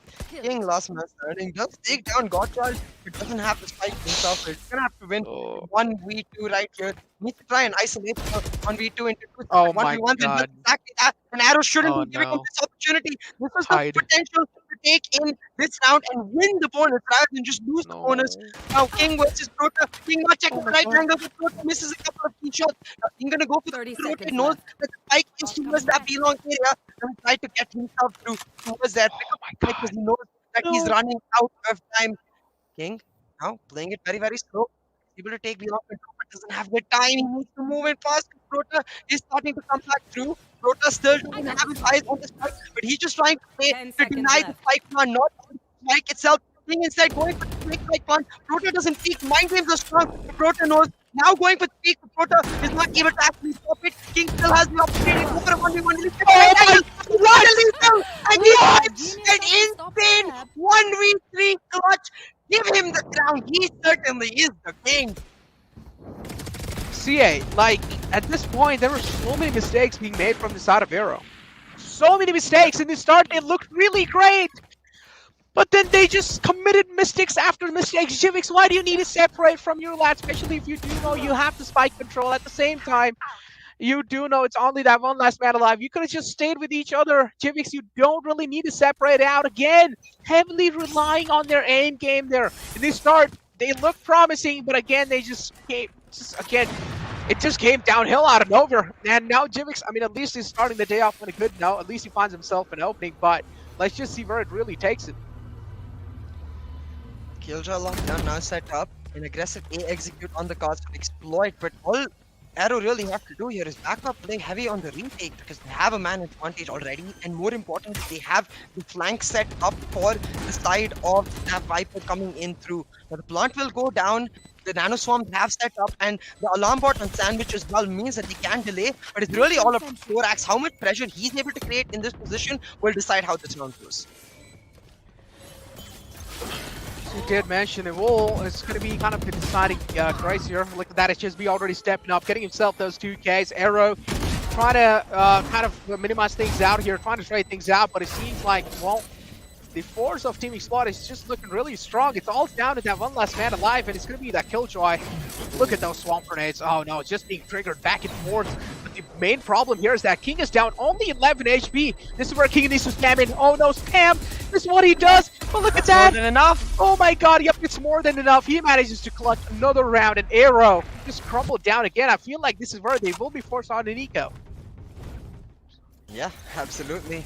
Arrow will be forced onto an eco with this round because this was their opportunity to get a buy and use the operator to push through. They got the first blood, but they're not actually able to translate that into the round. And the biggest mistake they make is that they get too lost in the way they need to set up their retake. In a 5v4, you just need to go. All you need to do is play on the trace and you will be able to secure it because of the fact that MSK is coming through on the flank. He will be able to deny any post-plant Viper snake fights or Darky where he was playing from, and they did not do that. Instead, they tried to clear angles together one by one. They tried to play it safe and they got punished. And now Exploit, they will not give up. Pedal on the metal. They're pushing in aggressively. Jivix finds one, but gets instantly shut down by Soulmate, and with King with another, it is an advantage. But look at this. Rota able to pick up one, but Soulmate with the instant trade. HSB will find another, and Exploit will pick up its 11th round in the bag for them. Exactly, another round in their hand, and look at this though. I mean, again, it's a 1-on-3 situation. Killjoy is the last man alive. He's only thing he has in his hands is going to be that pistol. But yeah, I mean, CA, I was just, you know, thinking for myself. I mean, the games are looking pretty easy for the side of Team Exploit for now. So I just came up with this idea, right? So imagine if you want to create a new agent, and I have a good idea for an agent here. So imagine, right, an agent who can actually fake defuse. Like he can roam around anywhere, but he has a bot which will actually defuse. What do you think of that? I mean, Yoru can kinda do that, where you can take the defuse and then set up the footsteps to make them think that you're going through, but it's the other way around, where you can actually stick the defuse and make the footsteps make them think you're scared, or fake the defuse and push the footsteps forward to make them think you're pushing. So the mind game can be done by Yoru, but I definitely get what you mean. We need a cloning agent of sorts. Yeah. Something like so. So imagine if your agent is cloned, then the agent, like, your ability is actually defusing the spike. On the other hand, the main player who is actually controlling the Basically, character. Viego from League of Legends. So basically, yeah, it's kind of. I don't really know much about that game, but yeah. Well, here we have Chris happening back and forth. As always, King just dominating it. Oh my god, I just don't know what to say. Team Exploit is bullying! They're harassing them! Match point.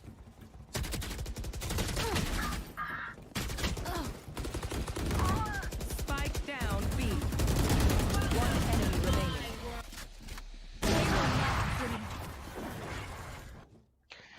Exactly. I mean, they're just looking so good here. And again, I mean, Arrow are getting completely destroyed at this point in time. Team Exploit looking completely great. I did not expect this to be a 3-0 just the way Arrow was playing. I mean, I did know that there's a massive chance that Team Exploit is probably going to be taking this home, but I did not expect such a domination from their side. Look at that, just being pulled out from the side of MSK. Now, going in the B side, I feel like that would be a little questionable decision from their side as well. That's a great Hunter's Fury to force out the Viper from her positioning. And again, MSK will have no other choice rather than to just leave that pit and try and fall back. And this is where he gets caught off guard. Look at the lads of Exploit. They're just so well calibrated with each other. They're so well synchronized. Each and every single play they make, it seems like it is kind of a, considering your team, it is kind of knowing that, oh, how your team really plays, what your team really relies on. And that's how they pretty much calculate each and every single move that they actually make you want to happen on the map here. Look at Jivix as well. Oh my god, it just made back-to-back two frags, two massive frags for himself. It's a 4-on-2 situation. And I might just call it a day here. I might just say that, well, that's gonna be it. Yep, that's gonna be it from their side. Storax is there. Try things out. It's a 1-on-4 situation. Storax has the play storm going in. There's no way this clutch is happening. And yes, guess what? Team Exploit able to pull it off that easily. They just make it look so easy. And Team Exploit, pretty much, I mean, it was predictable, but one thing that wasn't really predictable, that this easy of a win, 3-0. I'm pretty sure none of us expected this, right? I'm not sure if shooter's cam just turned off or he was just holding the meme face, like for the celebration. But either ways, exploit 3-0, and I think our predictions on point because the only map I expected Arrow to win was Breeze, but they just got Yeah. dominated. I feel like the change in their composition just not working out for them. Maybe if they stuck to the same, maybe they would have won, but it was still would just meant one map because Exploit clearly the better team at the day. Arrow did well to reach to the finals, but now they'll have to prepare even more because going into the wildcard, the first international event in the VCC stuff where you get to see all the different regions clashing, they're gonna have to pull out all the stops if they want to qualify from the wildcard. So you did mention they will have to pull out all they have in the wild card without a doubt, because we do know in wild card the teams are pretty much stacked up, right? They have to be one of the best in the regions, of course, because that's the reason why they actually made it in the final. So I feel like wild card has to be one of the most like eye-catching kind of competitions to watch without a doubt. So I mean, pretty sure viewers don't really want to miss it, but. Again, in the end, on the map of Icebox, completely arrow screwing up, repeating the same mistakes. And how do you feel right now? I'm pretty disappointed. I am, but I'm just gonna be happy for exploit instead, and happy for the fact that we got the right predictions over the Indie desk again. Yeah. But in general, exploit well deserved win. They're able to play dominantly, and you can see the happiness in their faces as they are able to pick up the win. Definitely well deserved. And what I'm primarily excited about is how they're able to continue this momentum, but now use this time to try and refine these key errors where they keep going for these gunfights. While that's okay in the qualifier, if they try to do that against these top tier teams, they will get punished. Because the issue is they don't have to necessarily change this thing. They have to change it while they maintain their style and identity, while they maintain their aggression. Because if you change it so much that the aggression goes away, then exploit is no longer exploit. The strength is no longer there. So it is a bit of a difficult ask, but they've earned the time to be able to pull it off, and they've earned our respect with respect to how they were able to change from their loss in Q1. Yeah. Now coming on to Q2, they've shown that they have the capability to just go up, up and above. So I'm excited to see more of this team in the VCC playoffs. Exactly, as you did mention, I also really do want to see Exploit, performing in the future as well, because in the last time they got eliminated off semifinals, Yeah. and now they just won it in a banging way. It's an absolute banger way to kind of close out the finals as well. None of us expected a 2-0, and especially I feel like after this win, Hindi Desk has to be one of the most shocked people out there. I mean, because they clearly were so faithful in the lads of Arrow, but unfortunately Arrow didn't really come out on top. But hey, I mean, again, I would say props given to Arrow, but I feel like a lot of rookie mistakes were being made. A lot of rookie mistakes, and this also makes me think that yeah, maybe you guys did learn quite a lot from the past, but I feel like Yeah. there's still a lot of improvement. There's still a lot of improvement left. And again, this also brings me on a fact or on a convo is that just playing slow and playing safe doesn't mean you're actually being tactical in the game. Yeah, exactly. You need to try and get information. You need to try and use that information in the breaks between rounds. So understand, relay information between each other so you can understand the defaults of the opponent team. And then it's your IGL's duty to, once he's got the information he needs, to break down those defaults and try and find ways where his team can punish that. And I feel like I'm not sure which step of the process was the issue, but that process was inherently flawed for Arrow throughout. And it makes us believe that while this team has got all the potential, because not only have they got especially with Jivix walking in, they've got the talent, they've got the cautiousness in them, they understand what is the right way. They've just not had enough time and experience to explore it all the way through Yeah. and find the different executions you can pull off with the right way. Because Valorant isn't a game that you can pull off with one default. You need Yeah. you need lots of different defaults, more not even for yourself, but more importantly to understand what the opposition can do. Because without those defaults in your head, you're always wondering, maybe they'll do this, maybe they'll do that. But if you've done enough research, if you watch enough international tournaments, then you know what to expect already, and you have the answer prepared like this before they even think of the answer to your push itself. So that's what Arrow really need. They are already a top tier organization. They've been top two twice in finals, so you can easily call them the third best team possibly in Pakistan. Now it's just a matter of trying to make it to that next level, try to break into the top two itself. As you did mention, now let's take a look at the match stats as well. I mean, Ooh, HSB interesting. coming in huge in that previous game. I expect the shooter to kind of do that, but I feel like shooter was more kind of like playing that shooter and Storex were kind of playing those part of being that impact fragger in the game.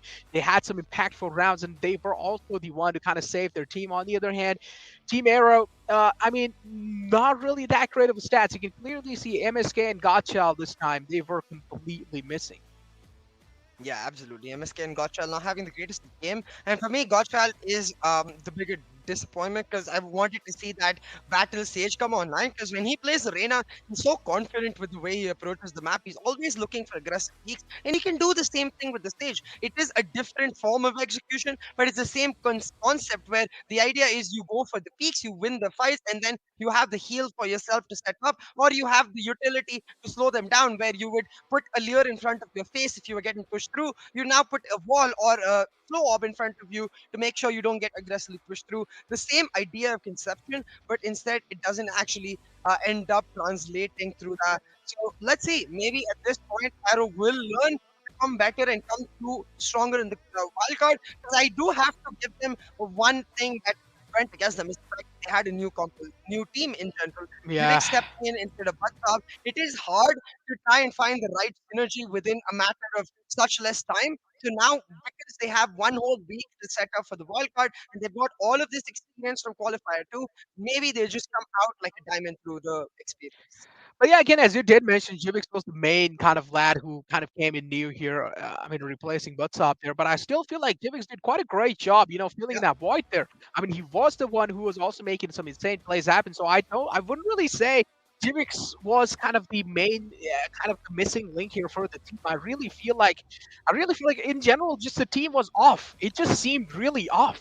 Like Jivix there, okay, maybe understandable, a little bit of miscoms, but again, it's understandable if a man like Jivix isn't really performing that great. If Jivix is actually doing really great, I don't really see the point here. I don't really see why they were all struggling so much against the lads of Team Exploit. Maybe Team Exploit is just better, I guess. But yeah, here we have MVP of best of five, and Shooter's going to be the man with 65 kills, 37 deaths, and 16 assists.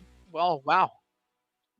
yeah, absolutely. Shooter deserving on the MVP, and a lion's share of those MVP stats on the map of Split, where he popped the hell off on that race. But the fact that he can play both the sky and the stage as well as his team needs shows you the versatility of this player and also of the team, because the team has to shuffle around to make that work. So I really like how Exploit turned up today. I really like the hunger they showed as they tried to set another date with Salt Esports, try to find the revenge against them.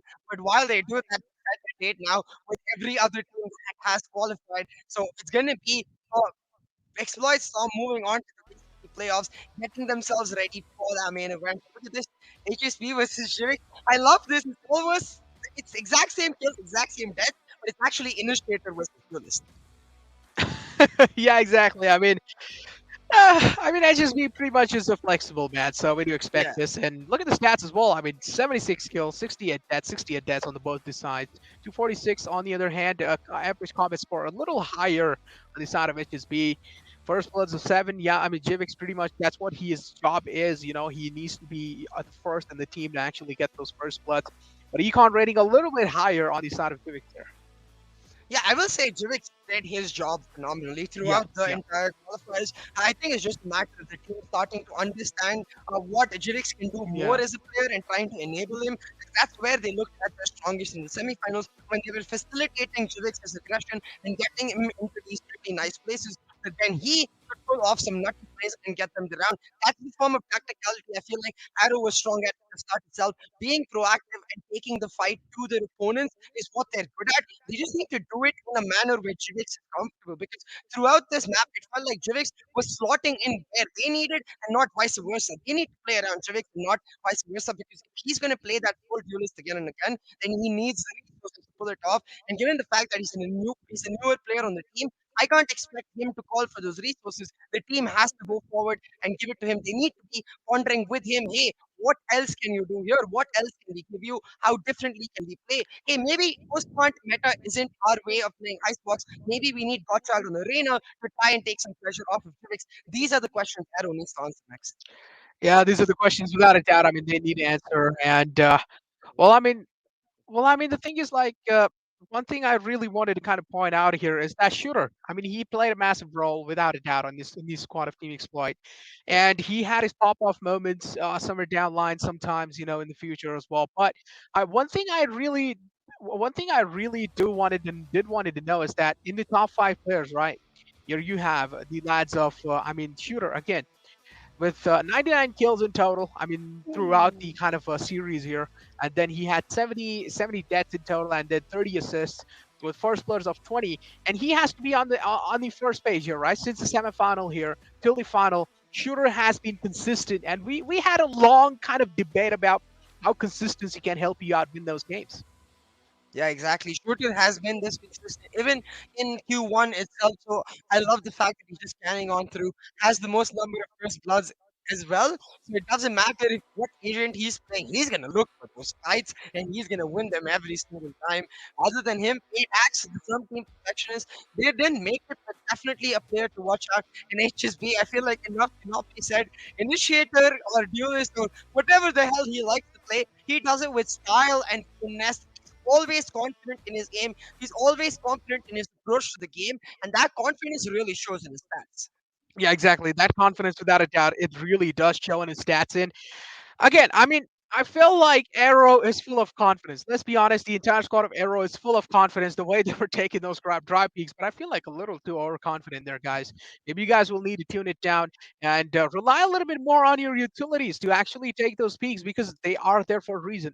In the game as well, I was saying this over and over again because I was pointing out each and every single mistake was being made right on the spot. Each and every single peak that was being made wrongly in the game, I was pointing that out over and over again. But yeah, with that being said, you know, let's just take our mind off of that and let's take a look at the qualified teams, you know, because this will just bring a little bit of fresh air to see the lads of Team Exploit again back in on track on the qualifiers too.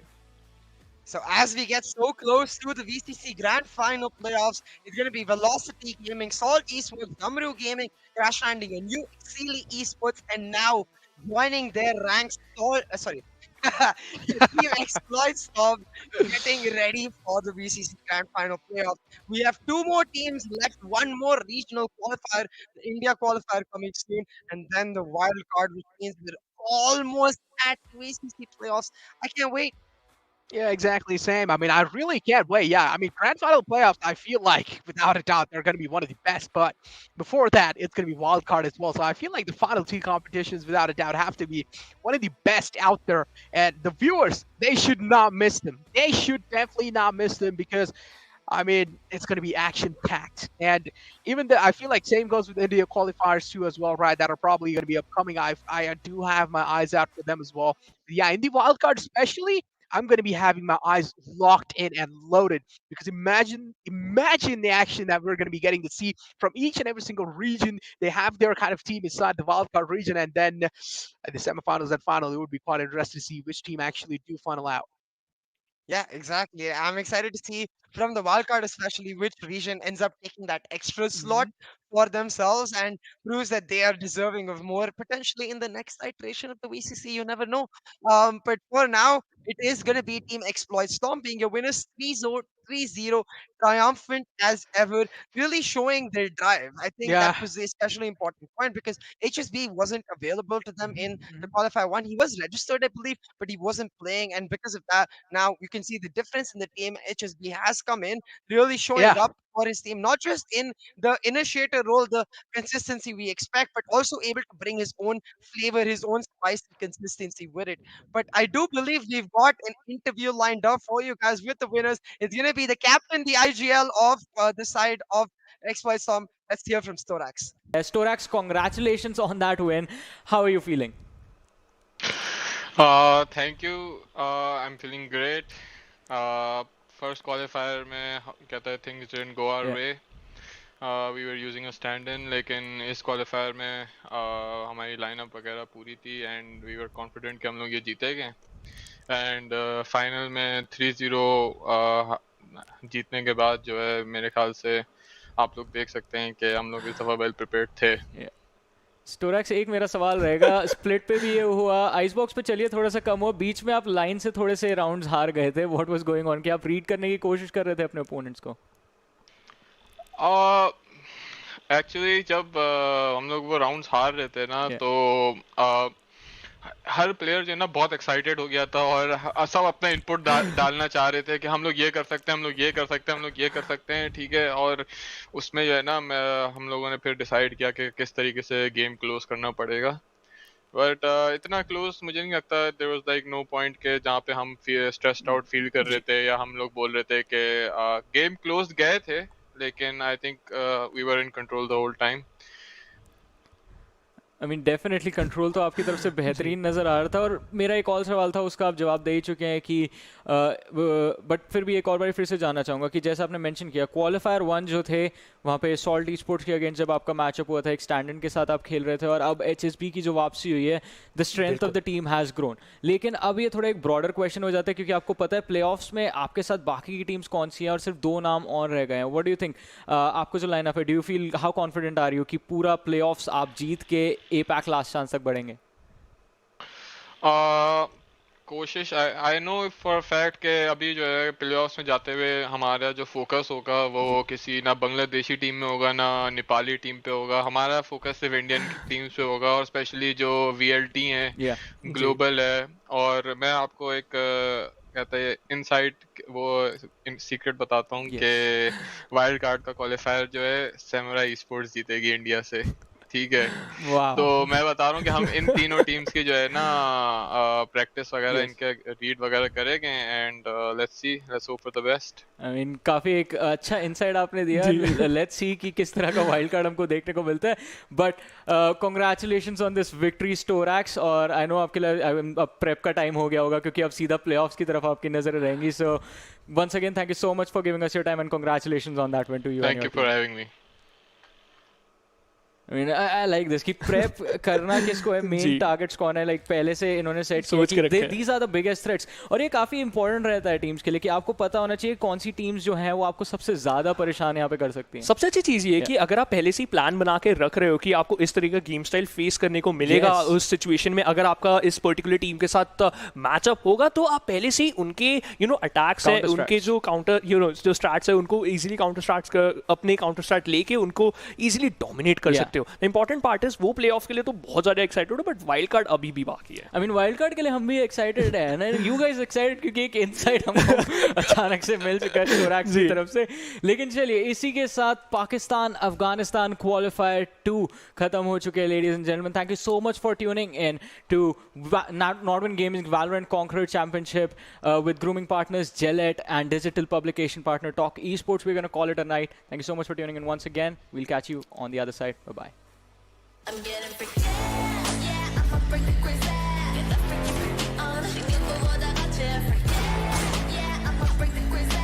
Get that freaky, freaky on. 신경 꺼보다 같이.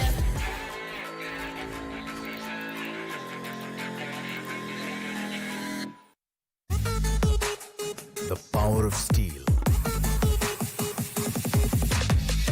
Get your mark on. Get your mark on. The strength of metal. Get your mark on. Get your mark on. Yo, get your mark on. Get your mark on. The new Classic Mark III. Get your mark on.